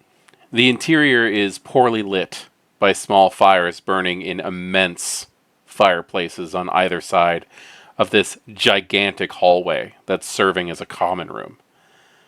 There's a large number of dark trestle tables that rest on fresh reeds and straw that are scattered around the floorboard, or the stone of the floor. And there are small candles that burn fitfully on a few of the tables.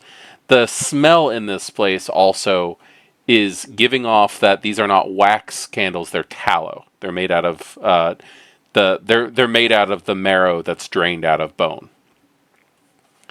The only people who are visible inside are a young serving girl. She can't be more than 10. Who's spreading fresh straw on the floor, and an elderly old man who's working at a desk that's placed near a window so that the moonlight is coming in, and he's taking full advantage of whatever task he's working on. The windows are also fairly high up, but no one really seems to acknowledge your entrance. And how many patrons are there here? You only see the old man and the girl. Walk towards the old man. How much would it be for a couple of rooms for the night? He doesn't even look up at you. He's just going about his job.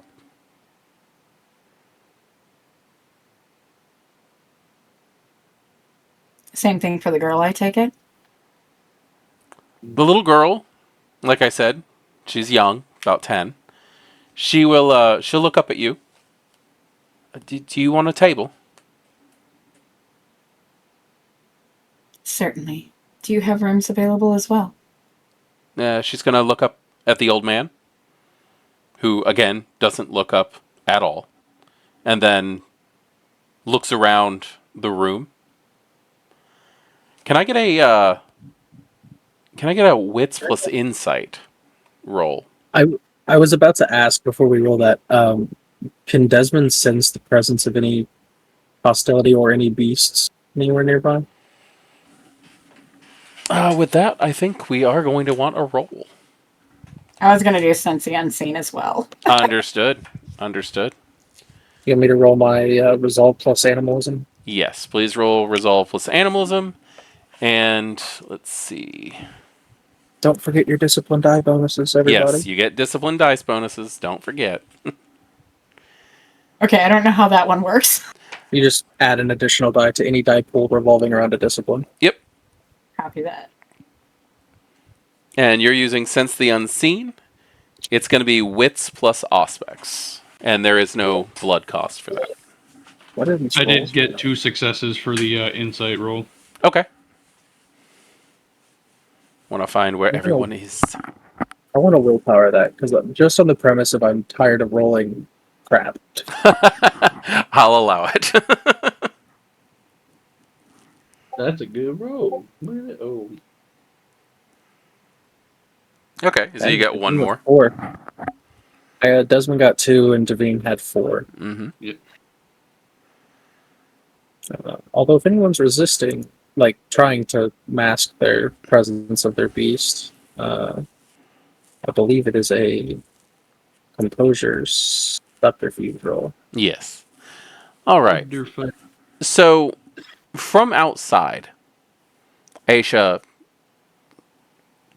you got 3 successes on that. And you can tell by the way the little girl's looking around that she seems to be a little nervous on things. Also, Andrus would be able to tell that the little girl is kind of... She's looking around as if there's somebody else's approval that she's trying to seek. The beasts, there you can definitely sense, for Desmond, you can definitely sense that you're not the only ones here. Mm.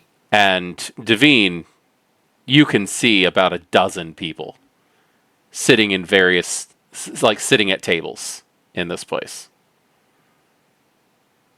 Devine would take her cloak off and set it down and take her hands up to her hairpin and pull it out and allow, her 3 foot of hair just kind of fall.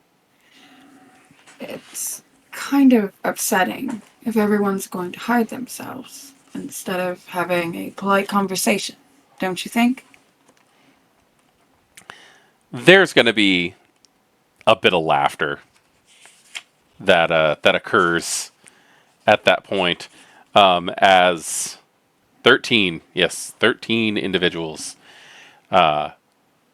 emerge from the shadows. It's probably a little jarring to Aisha, Andres, and Desmond to see people who have completely just mastered this art of visual deception. But there you see the conspirators all sitting around. I believe the one who most likely broke the obfuscate at first. The 3 of you would know him as Sire Wenceslas. He spoke and fed from you on multiple occasions, especially off of Aisha. And what Devine sees is this stern-faced old man who's dressed in a royal purple tunic, leggings, and has a feathered cap. And he is just dripping with elegant, expensive jewelry. And he goes, "My dear, we would never dream of hiding from one such as you all night." And there's a lot of laughing and snorting back at that one. And this hideous, partially hidden under a gray, thick leper's cloak in a hood, wearing a full burlap face mask with an eye hole and a wet spot where the mouth should be, is just going to be scoffing at everything that he says at you. Need to get yourself one of those face masks, Desmond. Not elbow him, but make the motion like she was about to.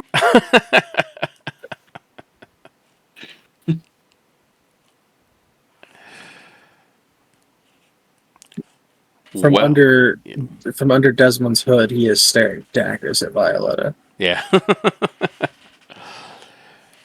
So, this large, since I'm trying to give good descriptions due to the fact that we have a new individual here, but a short, stout man, elegantly tailored clothes, with a skull pendant, which everyone would know here as Claudius Giovanni, looks over towards all of you standing by the door and the little girl and says, "So who's your friend, children? Come take a seat with your parents." Yes, please. We would love to break bread with you finally after all of this turmoil that we had to go through. A proper conversation is quite overdue, is it not? Yeah, I think so. Please take your seats, that we may discuss, like civilized folks, whatever business you have with the conspiracy of Isaac. Of course.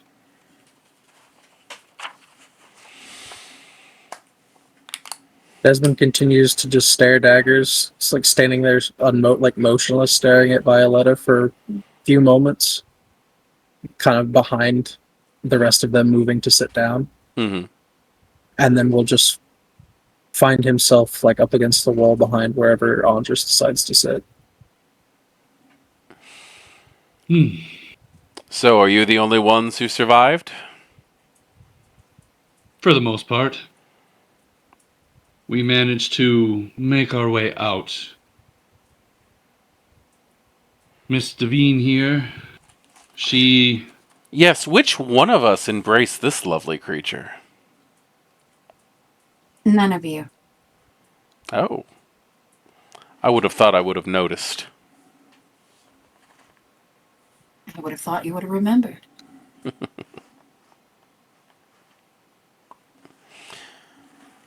I can't see one so young being left unattended, abandoned, lost with powers, confused, scrambling for scraps. There's so much that they could have learned and done, and they were abandoned. She would just kind of look at them all like it might have been cruel, kind of thing. There's a woman, tall, very muscular built. She's wearing a traveler's cloak and men's breeches. And she muscle looks... mommy. Huh? A muscle mommy, huh? A muscle mommy. She looks over, kind of sniffs at the air. She says, I'm impressed that they've survived. Maybe they're worth keeping around. The fact that we sit here before you should be proof of that. Oh, absolutely. So. No, Davine here has shown us a path. A few of them kind of perk up when you say that. A path, really. We could have succumbed and become food or been lost to the beast within ourselves, but instead we have been molded into something a little more. And we have come to you bearing ourselves in hopes to, well, to put it plainly, become aligned. It is the only path we see. This handsome young man who's sitting slightly apart from everybody else. He's wearing a simple black monk's robe.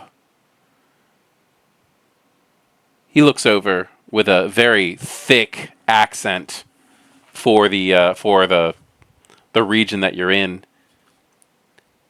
You seem to have been doing very well for yourselves here. Oh, these old things. Yes, well, where we were at had quite a bit of things that we could peruse before we were able to escape. But I myself have quite a few connections and resources at my disposal. Something I would have thought would have, kept me from becoming a victim, but, things happen. You can't honestly expect me to travel with anyone that's not in decent clothing, do you? The old man who's pompously dressed is going to laugh at that. Obviously not. You have to travel in style no matter where you go. Can I get a wits and awareness check from Aisha? Something that's happening outside that you may not catch because it's happening on the other side of the building. Don't open the barn door. 3 successes. Okay. You are going to hear some scuffling, a little bit of shouting, not loud enough to be heard inside, unfortunately. But you will hear an altercation happening. Can she peek around to see who might be there? You see 2 figures towards the barn, making their way towards the inn's front doors. It does not seem to be a happy interaction between these 2 men. Sorry, are they in conflict with each other? Yes. Okay. Around the same time that this is happening outside, the door to the inn is going to fly open, and Rodrigo is going to be pushed inside, hitting the ground fairly hard. And Lothar is going to be the one who pushed him in. Desmond's going to push himself up off the wall. I found this dog outside. I put my hand on Desmond to temperament. Davine would get up and rush over. Okay. I'm going to move towards the doors as well. Lothar looks around, vaguely confused at what he's seeing inside. Lothar, you've finally managed to join us. Please, have a seat. I offer you my hand for a second or third licking, if you wish. He looks over towards Claudius, who gestures for him to take a seat. So, you found my old dog, have you? Is that what you call him? This one? Yes, this one, definitely. Have you noticed the color variant in his left eye? She would just kind of like bring him up to stand and brush off his cloak and stuff like that. Can I get... I need a... Let me see. I need a... Can I get a manipulation? And which one? Probably persuasion. All right, we'll do. Do I get to add in the 2 dice for social? Or is that only with all present? That is when awe is active. Is Aisha able to enter the inn as well? If you would like to, you can enter right behind them. Okay. 4 successes. 4 successes. Let me find this little shit's character sheet. What color are his eyes? They're brown. And you got 4 successes? Yes. The older man in the pomp, Sire Wenceslas, is going to walk over and look into his eyes and just kind of scoff and walk away when you bring up the color of his eyes. But you said that Aisha walks in? Yeah, she give it a moment, and as she walks in, she is acting all like flustered, like she's looking for something. Okay. And then as soon as she sees Rodrigo like on his knees, she like sighs in like relief and just looks at Andres and just says, "He only listens to you. I don't know where he went." When you walk in and get your little say out, Lord Gabrin stands up. This is a short young man dressed in very flashy colors with lots of gold jewelry. He's wearing a coarse tunic, leggings, and he just goes, "Oh, my pup survived. Look at this." "Hello again, my lord," says very sarcastically. And I'm going to give you a luck roll here. 1! I failed, not you. Good job. He goes, "Oh, and what was your name again?" She looks like kind of nervous, like looks around and just blurts out, "Salome? What was that? Salome." Salome. Well, it is very nice to have you back in our presence. Why don't you take a seat and join us? We were all just about to have a nice, friendly little conversation. She looks at him with a lot of suspicion, but she will walk towards... I think she'll just go and stand next to Desmond. Devine would walk Rodriguez over and have him sit next to her. Okay. He sits down next to you. He looks very nervous. He has a bit of a mark on his face where it looks like somebody may have sucker punched him. And he's got a little bit of straw on him from his tumble onto the floor. Looks like they scuffled a bit outside. She would like pick the straw off, get him nice and clean, and like, do that like really loving, caring look over his face as she rubbed the mark. I'm so sorry you were marred. He looks like he's about to answer, but he looks towards everyone else first. And Claudius is going to snap his fingers twice, and without a word, the two people, the 10-year-old girl and the old man, they just mindlessly stand up and wander deeper into the hall walking through a door, leaving you all alone.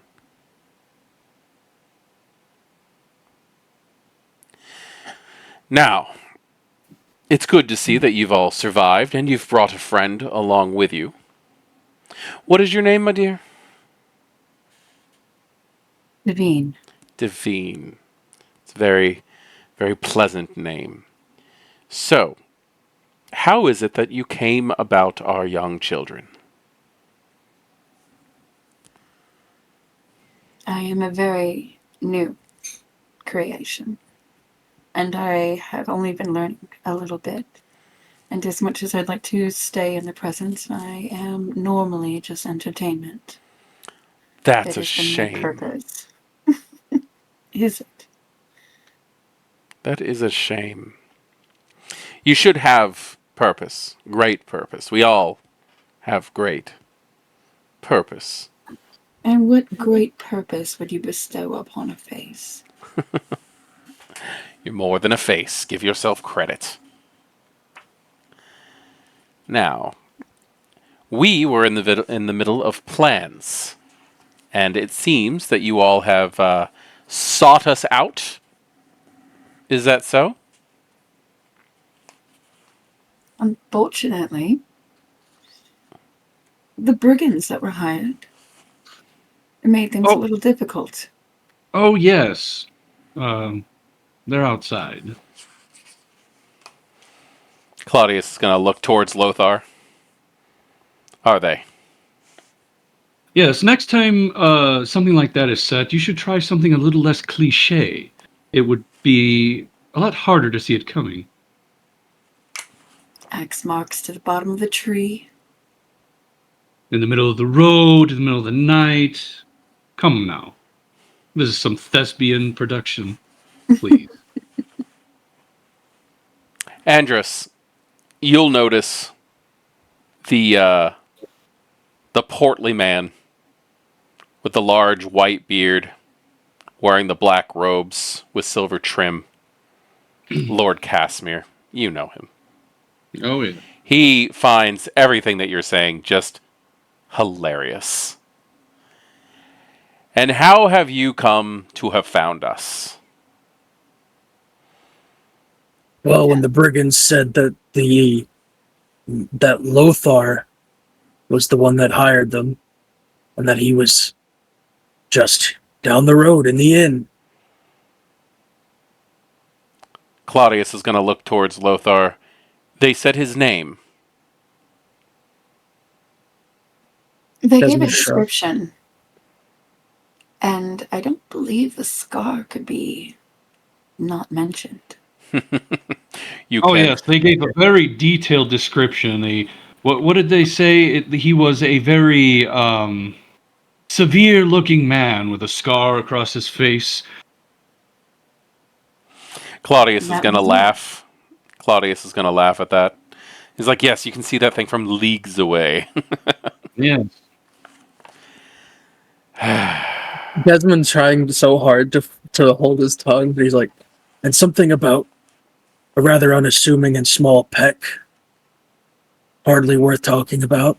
Weird that they would know that, though. Do you say that? oh, 100%, yeah. Lothar looks like he's about to get up and walk over and just pummel you for saying that. But like all of the conspiracy are just laughing so hard at this. And when Lothar goes to step towards you, Mistress Violetta looks at him, puts up a finger, and says, "Know your place. These are your betters."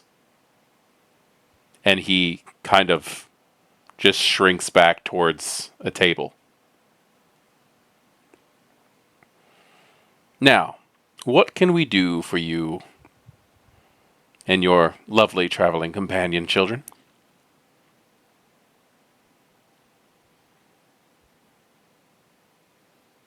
Well, the path has been shown to us, led us here, and as newly created as we are, as you stated, no Cainite should ever be without purpose. That is why we are here. You come to assist in the conspiracy of Isaac? Why not? We do not know of this world as much as we should. You are our makers. Devine has helped us along the way, but she herself is also a nascent being in these dark nights. Well, and he looks at you all conspiratorially. He gets in a little closer and he's like, the road we walk is a dangerous one. However, it does promise great rewards for those who succeed. It beats the dangers of your road and none of the rewards, which is what we were going to get. And if we get a chance to kill or destroy that arrogant blonde one that captured us, then why not? You wish harm to Hardestad? Only the second most desired person that I wish to plunge a blade in the neck of. Quite the blowhard. Mistress Violetta looks at you through her covered burlap face. Who's the first?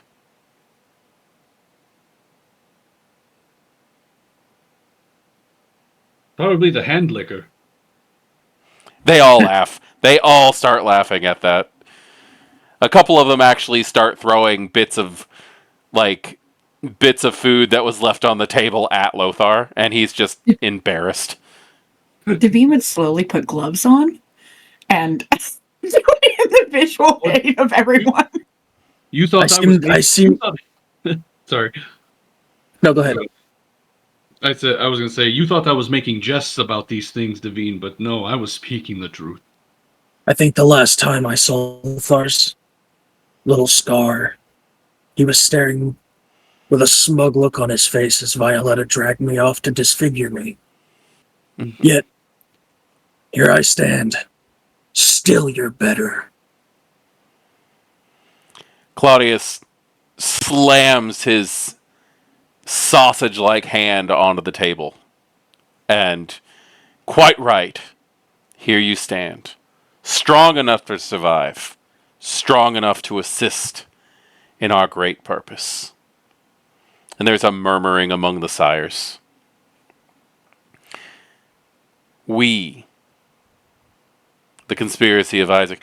Yes, I'm sorry that you are all... And he looks towards the three of you. I'm sorry that you and your companions were chosen, but nourishment is nourishment, and we did have to eat. But now that you're amongst us, risen as you are, to a higher category of life.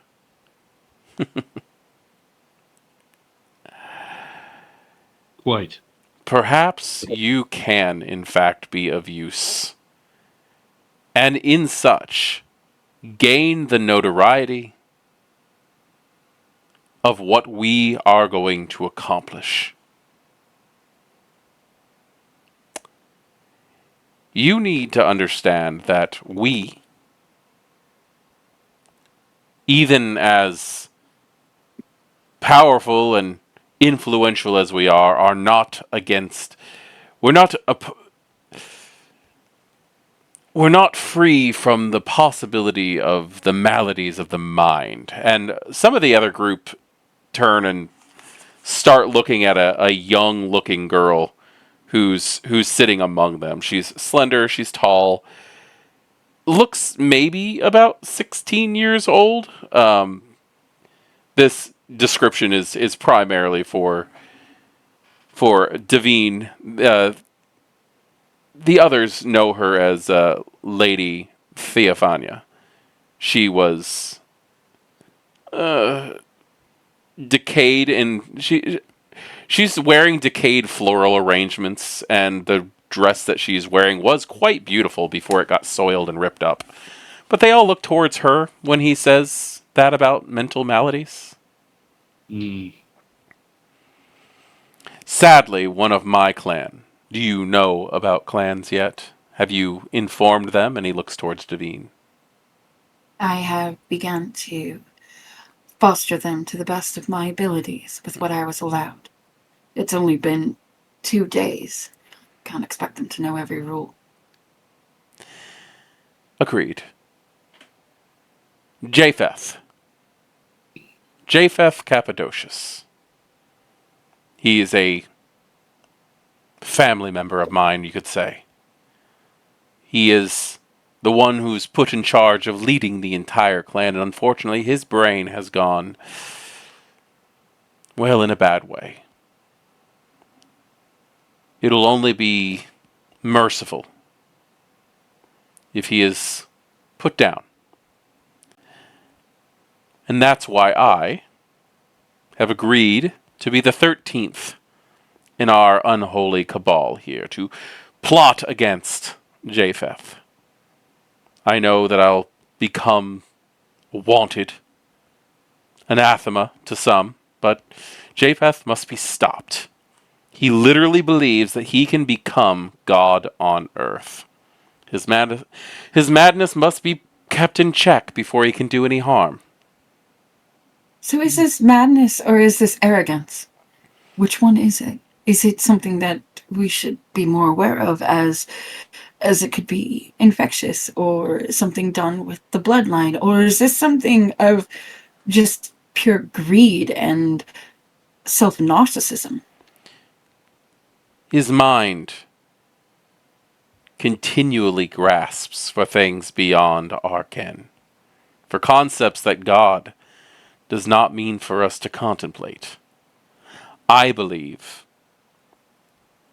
that it is for his hubris that God is punishing him with this malady. And I'm afraid that Japheth's blasphemous idea have progressed to such a point that he believes the Cappadocians can rise over the Lord God himself and rule the heavens. So a madman seeking apotheosis, and you wish to kill him. We few here tonight are but a small number of kindred who understand that at times you must stand up against the tide in order to do what is best for all.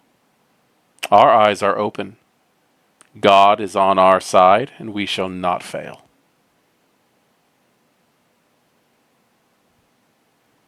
Do you have any documentations that I may be able to read?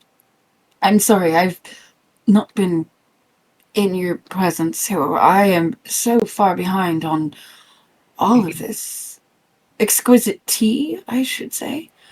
But, I mean, what should I be wary of?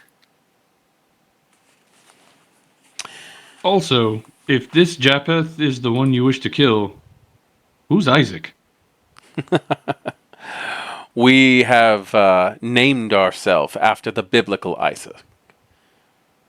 Oh, it is a metaphor. I see. Yes. What exactly is it that we could give to you, Devine, that could educate you on our purpose? More of the history of the actions that he has done that would expose and Japheth, corrupt. Japheth, for at this point centuries, has forced our clan to scurry across the world looking for any information that could possibly bring him closer to godhood himself. And unfortunately, and he looks over towards Lord Caspir, and then also over at Andres. Unfortunately, he may very well have found a way to do it if he can, if it is possible. But we're not ready or willing to take the chance.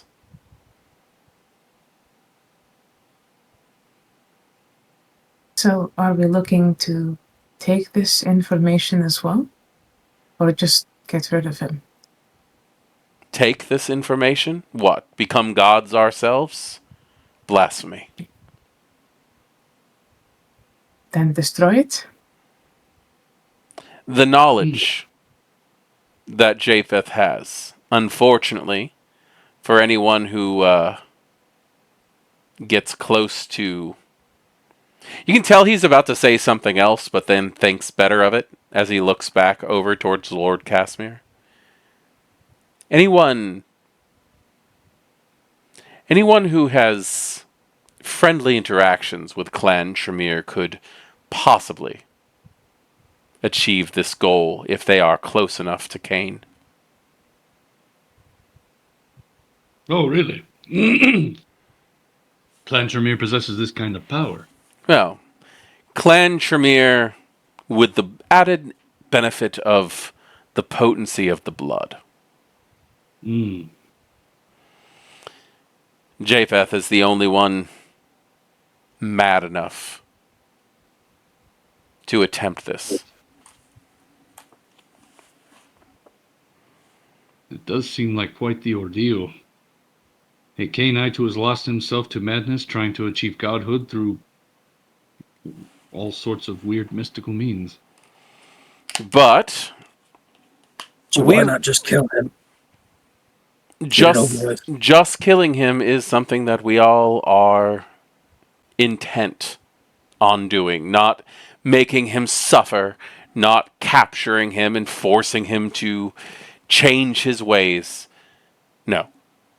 However, getting to him is a little difficult. But now that you're here, we may actually have an idea. Well, I may actually have an idea. The other ones all look at him confused. Let me guess, you want to send us to this man and try to have us ingratiate ourselves with him? We can't. I can. However, it's not like me to just go myself.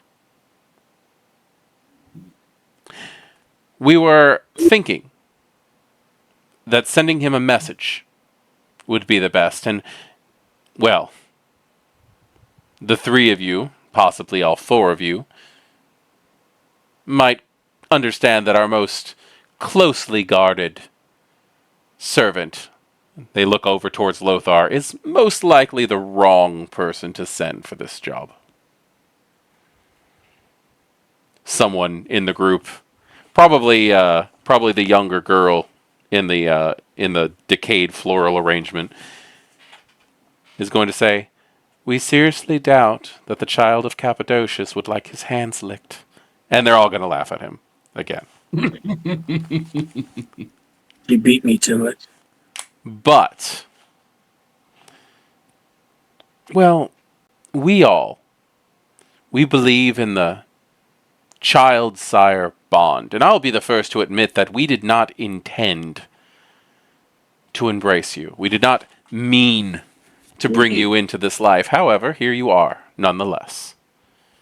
We feel responsible, and you deserve proper tutelage. Devine would look a little offended. Oh, not trying to be offensive at all, my dear, but we are, as you had said, older than you. We have more experience, not to mention our holdings are extensive. If anything, we owe you very much for bringing our children to us. And keeping them alive. Much appreciated.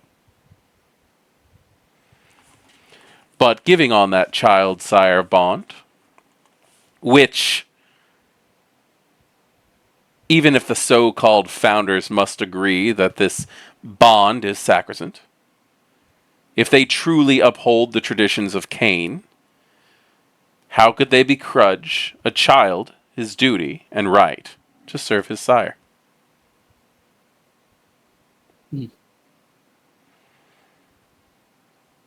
So, our plan, after we have excised the disease that is Japheth from the Cappadocian clan, I shall wield great power among the kindred and kine alike. My family contains powerful kindred, skilled necromancers, and the shrewdest businessmen in Venice Any who bask within my favor shall surely reap great reward. No one, certainly not the so-called founders, shall be able to do my favored ones harms. Hmm. I should like to count you among my favored ones. Of course, this is wholly up to you. Well, that is why we are here. A new path forged. And I plan on constructing a note, a message, that, if you would like to open this bridge of canite diplomacy between sire and child, take the Japheth, to let him know that I am contrite, heartsore, his cousin, who claims to be in the throes of a crisis of conscience. You see, conducting my family business dealings no longer excites me. Color and meaning of my life has just left. Now, I know that the wise Japheth is a master of spiritual matters, and I crave an audience with him to speak at length about my immortal soul.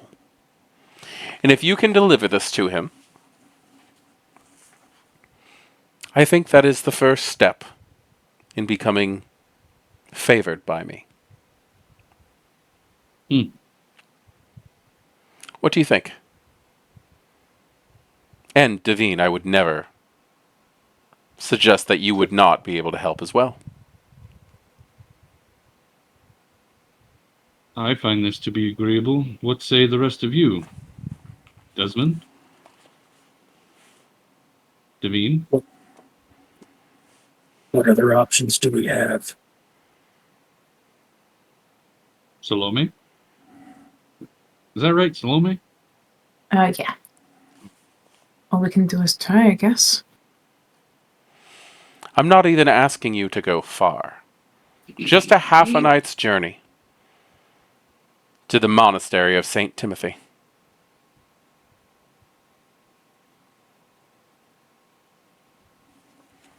May I ask what the monastery contains? Number of people, number of workers, ghouls, those that are bound. I do not like to walk into an area and not know what I'm getting into. Just Also, as you had hidden in the shadows, I'm sure there are more. Also, what is Japheth's temperament? Outwardly he's calm. He sees himself as a master of spiritual temperance, which is why he believes that he would be the best new god to walk the earth. As for what you would be walking into, there might be a handful of ghouls, monks, who are in on the secret, but most of the brethren at the monastery have no idea that they house one of our kind. Several of our kind, to be fact.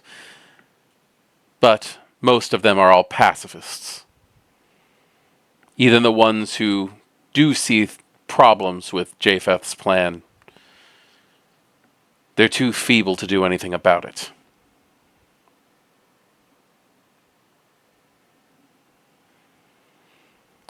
I don't believe that you would find any danger, except for in Japheth himself, who would not reveal himself to be as, I can't say he's violent. That's the problem. Is that he sees what he's doing is altruistic, although it puts a danger to all of us.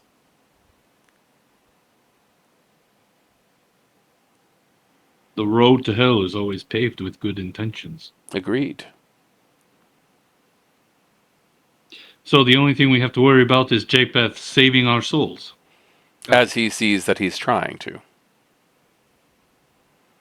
If he is able to succeed in his mission, it would be the most blasphemous act that has ever occurred.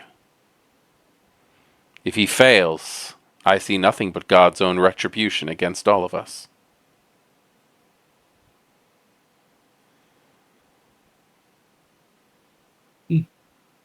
Seems like quite the worthy cause, removing a potential problem to our kind. For the good of all, Kindred. If word gets out, this is going to spread. It'll be infectious, and you'll have one after another trying for this assumed godhood. Absolutely. Yes, if Which it is is- possible. Which is why the founders are trying to stop us. They want this godhood? I don't believe they know what Japheth is trying to do. However, they are desperate for every bit of support in their plans that they can muster. They want the Cappadocians to join this. What was it? He looks towards his group, and this heavyset woman with dark red hair, a completely black dress, Lady Yadvia, as some of you would know her already. She calmly looks over towards Claudius and says, "They're calling it the Camarilla." Claudius shakes his head. Yes, this Camarilla. They want as many clans as possible to join. And with the Cappadocians, they just seek more support. They don't have any idea what is happening when it comes to Japheth and his capabilities. Have you not informed them of what's going on? Oh, they won't listen. The thing is, Japheth is the lead of Clan Cappadocian at the moment. I, myself, will be happy to hear him out in his description of his Camarilla, or whatever it is. But he's going for the strongest members, and Japheth, well, he is a direct child of Cappadocius himself. What did you mean by at the moment? There was someone before him? This Japheth? Cappadocius himself. I believe Cappadocius is asleep. He could very well be asleep in the monastery of St. Timothy.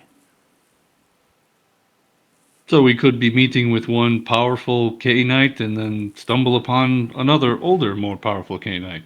Oh, Cappadocius is nothing to worry about. Sounds like a festival for the ages. I forget you're new at this.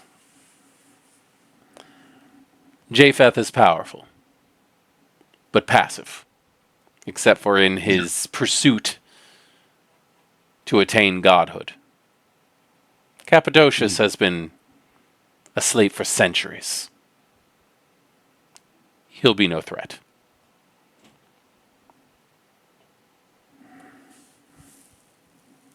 So we deliver this message of invitation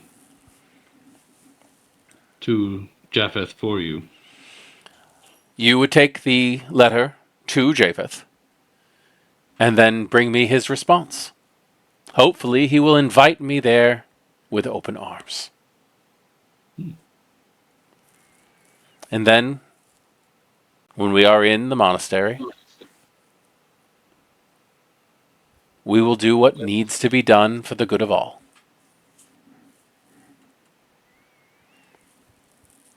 And you all will be favored among Clan Cappadocian.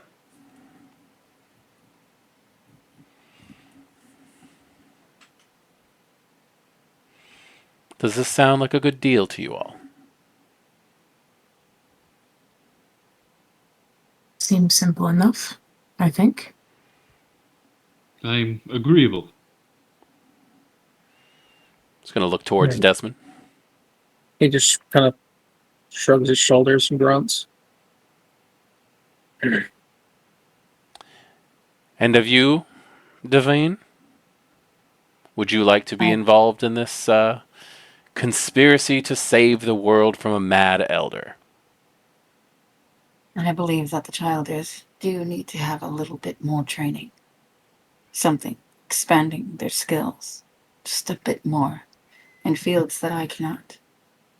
However, I cannot see this type of action done against my kindred clansmen or others. Which part can't you see, Don? The fact that Japheth is attempting to assume the role of Godhead, or our attempts to stop him? The fact that the idealism that someone could become a god is complete blasphemy. Agreed. And he must be stopped.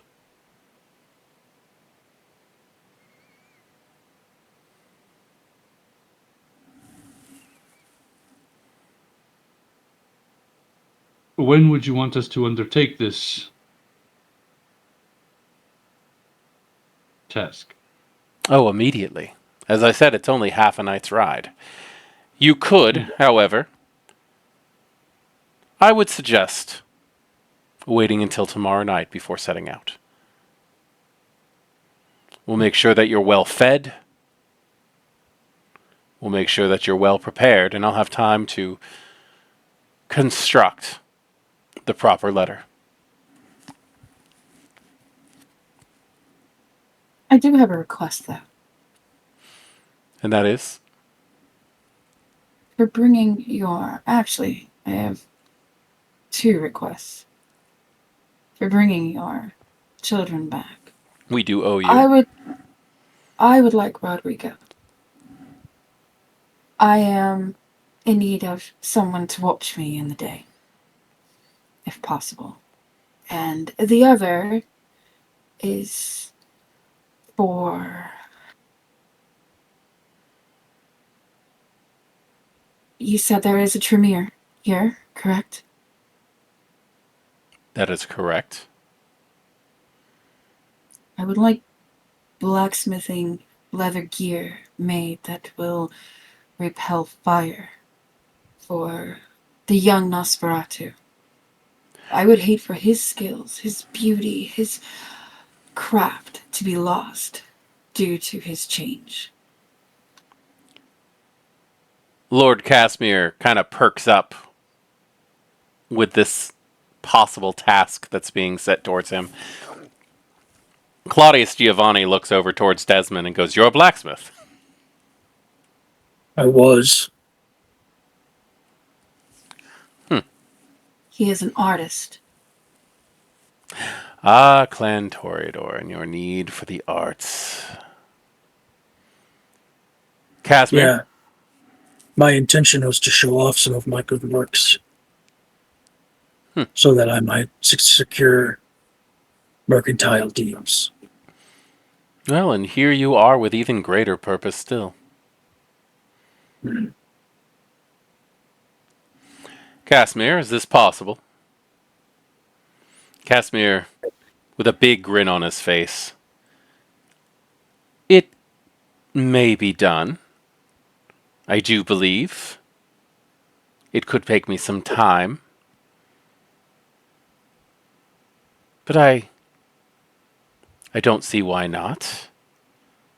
Perhaps with my young protege's assistance. And he stares over towards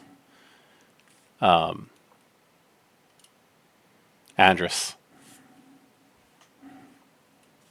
Would you be interested in learning some magic, my child? Yes, I would be quite interested in learning actual magic now, instead of, what you taught me earlier. Which I picked up, by the way. Did you now? Yes, I was quite disappointed finding out that it wasn't actually black magic. So I'm hoping you can make up for that by teaching me something actual. All of the disciplines of Cain are a form of magic in one way or another, but yes, I will assist you in learning blood sorcery if you assist me in creating some fire repellent gear for your unfortunate friend here. Yes, of course. I can source some of the finest leathers for whatever it is we need. That may be useful. Very much so. Well, you know, as they say, every ingredient of the highest quality will only add to the final piece's luster. Claudius looks back over towards Devine. So I believe that's settled. As for Rodrigo, I do have to warn you, he is a bit of a turncoat. Traitorous little pup. His face reminds me of someone I know. Touchstones are a dangerous habit. They are, but they do make me happy.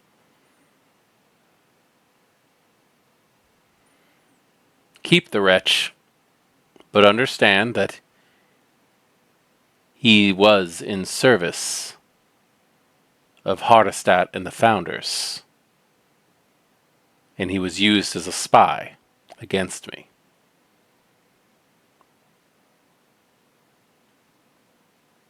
Well, with him being under Devine, I feel like that connection has been severed.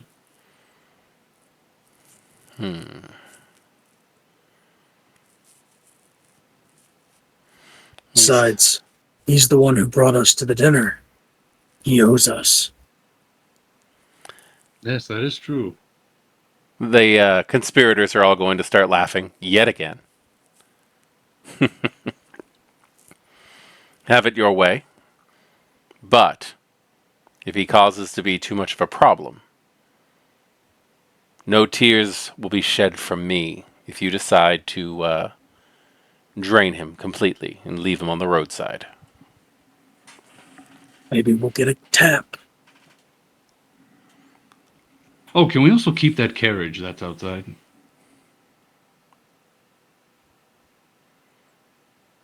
Carriage. Yes, it's right out at the stables. Lothar is going to speak up from the corner. Yes, sire, one of our sunlight-proof carriages. Rodrigo brought them in that. I didn't realize I was missing one. So, yes. I don't see a problem with that. It'll probably be easier for you to travel in anyway. Excellent. Quite comfortable. I have one request myself. Yes. Have her remove the burlap from her head. Everybody's going to look over towards Violetta. Ooh. Why hide your hideousness? Shouldn't we wear it on the outside, Violetta? Aren't those the words you said to me as you dug your nails and your hands into my face? Matron Violetta That's my request. stands up. Consider us even. As she moves, as she slowly comes to her feet, every vertebrae pops as she takes her full height. She's actually Devine would be prepared. fairly tall. She, with sword hands that are barely the color of human flesh. They're more of a mottled gray, where you can see every single one of her veins. Her nails are long, almost talon-like, except for the ones that are broken and shattered. And she takes the hood off, exposing the burlap sack that's underneath. You can see the ragged eye holes that reveal just a small amount of the same colored skin beneath, with horrendous sores and marks around the eyes. The eyes actually kind of look young, almost beautiful. But she will undo the rope that's around her neck that holds the bag in place. Small amounts of black fluid dripping from the wet spot where her mouth should be. And then she removes the hood. Where there are things that should be held up by cartilage, there are not. Everything just kind of flaps and hangs. There seems to be a constant fluid that drips from what is her nose, from her mouth, and from her ears. The sack seems to catch most of the liquids. It almost looks like a thin leather wrapped around what should be a human skull. No hair, except for the small little wisps that have no reason, no purpose, no sense of where they should actually be. And somehow her skin underneath the mask seems both dry and wet at the same time.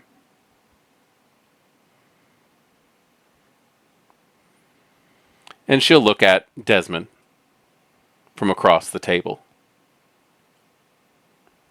Just things for you to look forward to, my dear.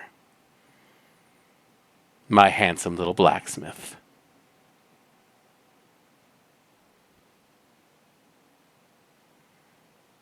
I'm making a roll. Okay.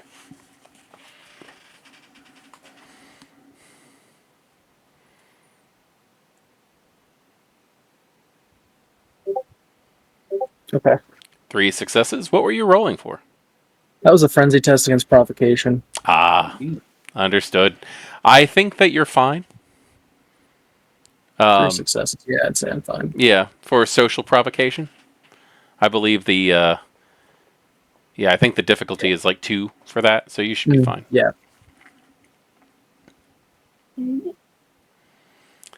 On second thought, put the sack back on. Hold her hand over her mouth. A couple of the conspirators just outright laugh at that. A few of them don't. You'll notice. You'll notice that this tall, broad-shouldered man with a thick red beard, battered and well-oiled leather armor, he is not laughing whatsoever. The tall woman who's wearing the men's pants and the traveling cloak also does not laugh. Pretty much everybody else is going to laugh in some way, either stifling a small little giggle or just full-on hilarity. But she will, in fact, put the mask back on. Oh, sorry. Said Andrews is just going to mouth awkward. Sabine's just going to have her hand over her mouth, her eyes wide. It's not going to be a laugh. It's more like shock kind of thing. Now, the elders in the room, Claudius says as he stands up, kind of pushing the long bench that several of the founders are sitting on. When he stands up, his legs push it backwards. The elders in the room should continue our conversation in private and construct that letter. As for you, feel free to enjoy the amenities at the inn. The stable hands outside, I will assure you, are quite delicious. If one falls, we have fed already, but shouldn't be too much of an issue. And we will see you again tonight after sunset. And as if they're some type of religious procession, they all stand up and start moving further into the building, into the what once had to have been some type of small mansion and has now been downgraded into an inn. Does the Toreador approach Devine at all? I believe as he's about to leave, he will walk up to you and attempt to take your hand. You're not going to lick it, are you? He chuckles and looks over towards Lothar, who's trying to follow them, but he looks like he's like socially stabbed when you say that, and he doesn't look back. He just keeps going. I didn't mean that as an insult. I still haven't learned all the names. But no, the Toreador, who has introduced himself as Sire Wenceslas, will kiss your hand if you allow, and he will then say that it was a pleasure meeting another child of the Rose before he retires. And do the best curtsy that she can. Eyes low, head down. Which leaves the four of you and Rodrigo alone. The others, the two humans that are pretty much owned, are still in the back, I'm supposing? They never came back out after they walked away. After Claudius snapped twice and they left. Andrus lets out a very loud, audible sigh that he doesn't need to let out. Well, that was successful, I think. Shall we go for a walk? Yes, I don't think anything should be said here. Rodrigo will nod his head. They are most likely listening, if we do speak in here. Well, Good, I since hope they're they hear listening- this. Fuck them. And then he's gonna turn and walk out the door. Okay. Well, since they're Yes, I listening, think- how do you think so. feel about your new master, Rodrigo?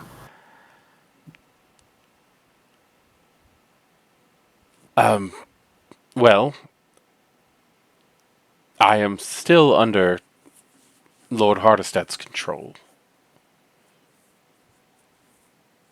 I elbow him. Didn't you just say not to say stuff like that here? I was I'm Let's s- walk. Let's go. He Yes. just pushes him out of the door. He apologizes. He's like, it's a compulsion. I really don't have much choice.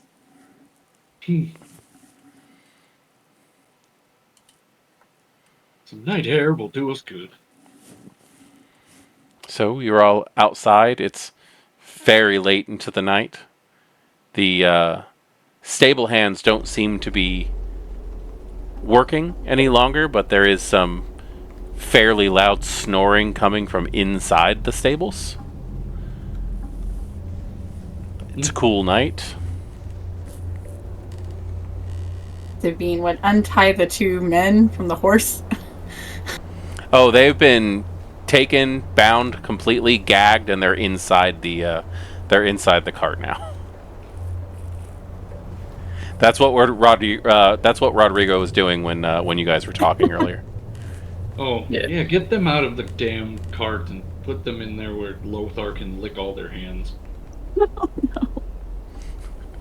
I just see them like still awake, bound, gagged, and when you say that, their eyes just get really big and like. No. Rodrigo. You were made a rule by drinking from us, right? Yes, Then you have to do what you're told. I do. How does it work? I am given a drink of canite blood once a month. And you're loyal to whoever is the one that supplies you? Yes. Yes. Desmond's going to open the carriage. Grab whoever the first one is, just start pulling the four of them out of the carriage. Okay. They would fall to the ground with a bit of a thump because there's like a 2-foot drop. Devine would reclaim her rope from one of them. Okay. He's going to set them all up against like the wall of the barn, or like up against the wheel of the carriage. Mm-hmm. Have the two that were knocked out come to yet? By now, yeah. Okay. He is going to kind of slap them a little bit awake. Listen to me very carefully. I'm going to remove the bindings on your mouths. If you scream, I will kill you. They Understood? nod frantically. You're going to listen. You're going to answer the questions that are asked of you. And if you comply, you'll walk out of this a whole lot better than you went into it. Got it? They, again, nod their head. And then one by one, he's going to remove the gag out of their mouths. Which of you is... out of the four of you, which one is the leader of your little group? 3 of them nod towards one guy who's trying not to answer anything. Got it. Who's the smartest of the four of you? They I all nod look at the same guy. They all look confused by the question. Which of you know how to read? Any of you? All of them. All of them know how to read, strangely enough. Some upscale brigands, eh? Right? Their stories are so fascinating now. It's like, how far have you fallen? They just prefer the lifestyle. Which of you speaks the most languages? I'm gonna say they all just speak like old Czech. Which one of you is the most competent with a blade? God damn it. They are amazing. You know what? They are all, they tell you that they are all old, they're knights, or they're soldiers that fell on hard times after fighting, the Moors, and when they came home, all of their properties were taken and seized by the local government, and they turned to brigandry. Alright. The one that they pointed to as to be their leader. Yeah, he was like he was a squad commander during the war. Just freaking put some backgrounds on these motherfuckers. All right, cool. Desmond is going to open his wrist. Mm-hmm. Drink. There's gonna be some resistance. He's gonna like turn his head away, get a sour look on his face. Do you want to live or not? Can I get a manipulation?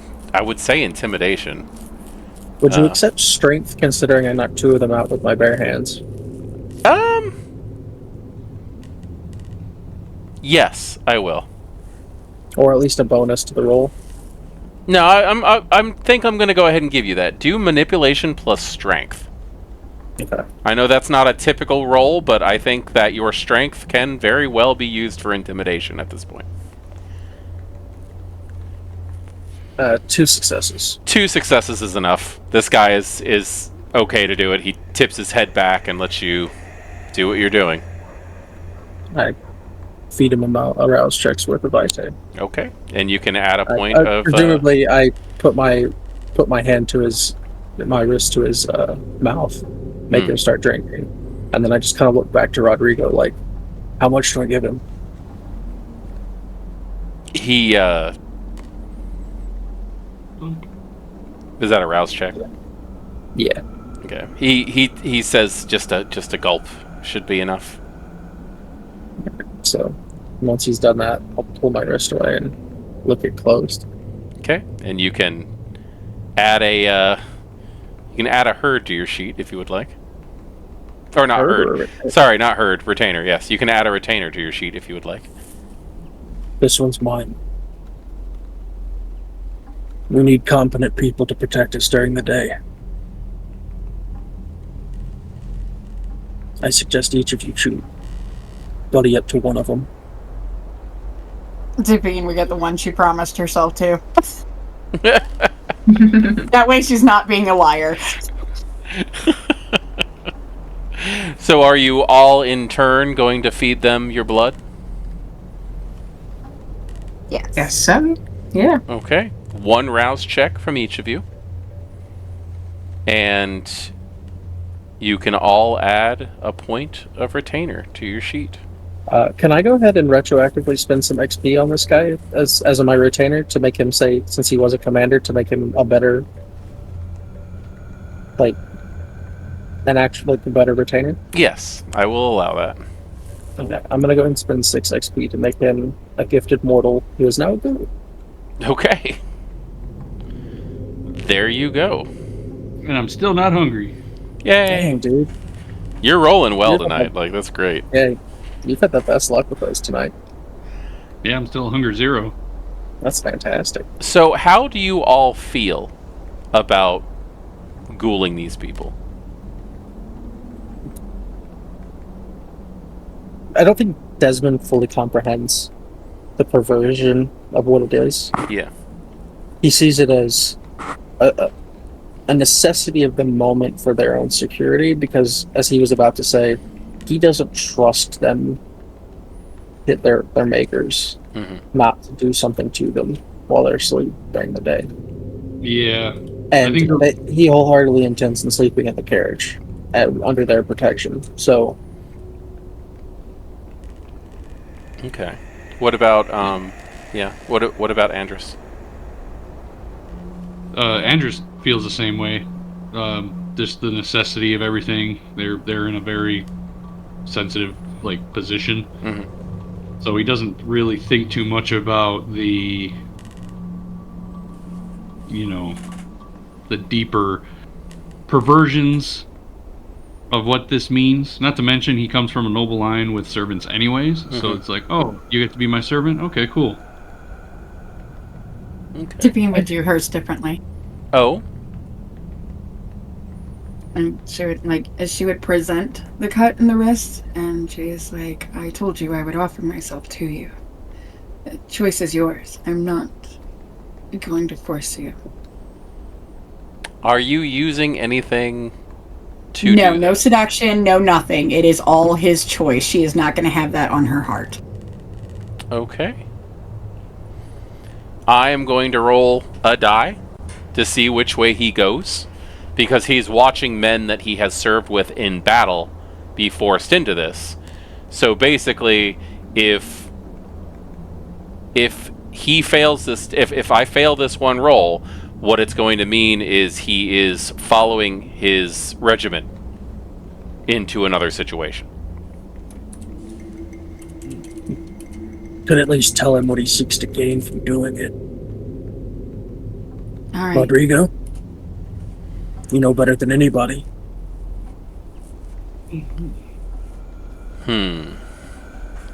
Rodrigo knows better than anybody. Well, that's not untrue. Let me see something. Do we What want will to these tell men them gain? everything? what they gain. Let's see. Rodrigo sees this as a necessity because he does not want them. He doesn't want to do needless death. So we're going to see how this goes. This is a social challenge from Rodrigo, which he wins. Woo, look at that! Rodrigo got 5 successes against this brigand who's terrified and exhausted. So,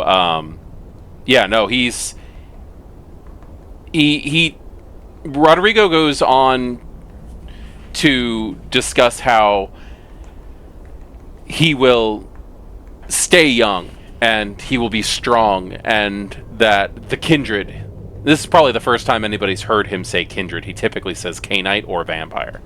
He says the Kindred have access to making sure that they could live a life of ease, and all they have to do is continue the services that they have known as soldiers, which is a life of honor. And when he's finished talking, the man looks up towards Devine and opens his mouth and closes his eyes. She'd be really gentle and sing the song that's constantly playing in her head in his ear, and let him get that gulp and pull her wrist away. Okay. So you now may all add a retainer to your sheets. I will allow you to name your retainer if you would like. You all have ghouls now. That's fun. You guys are barely even out of your training fangs yet. Situation of necessity, man. No, absolutely. And while they're still relatively young in time, you could very well let them loose, depending on how you do things. Yeah. Desmond would go on to say, like, We need you to help us. Serve us, protect us. During the day, we can't do it ourselves. Get us through this, keep us alive. And in time, make sure that you have everything you need to live a comfortable life. All right? He, in his sitting position that he's in up against the cart, he does his best to attempt to salute while he's bound. yeah, Desmond would, after having given some of his blood, Desmond would tear the bindings free from his hands. We'll do our best. We'll do everything that we can. How does Salome... Does she just force blood down one of the throats, or what does she do? She's very reluctant. I think she's probably the last person to do it.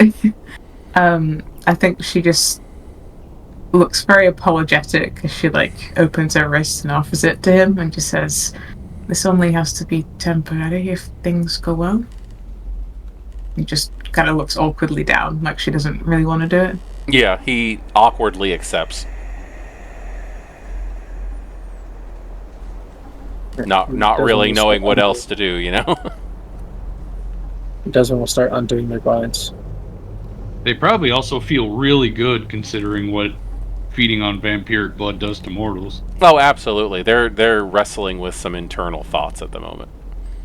And the healing qualities of any other scrapes and bruises that they had suffered earlier. Absolutely. Yeah. Yeah, Rodrigo is going to take them to the side with your permission and attempt to add what it's like to be a ghoul into their training. Yeah.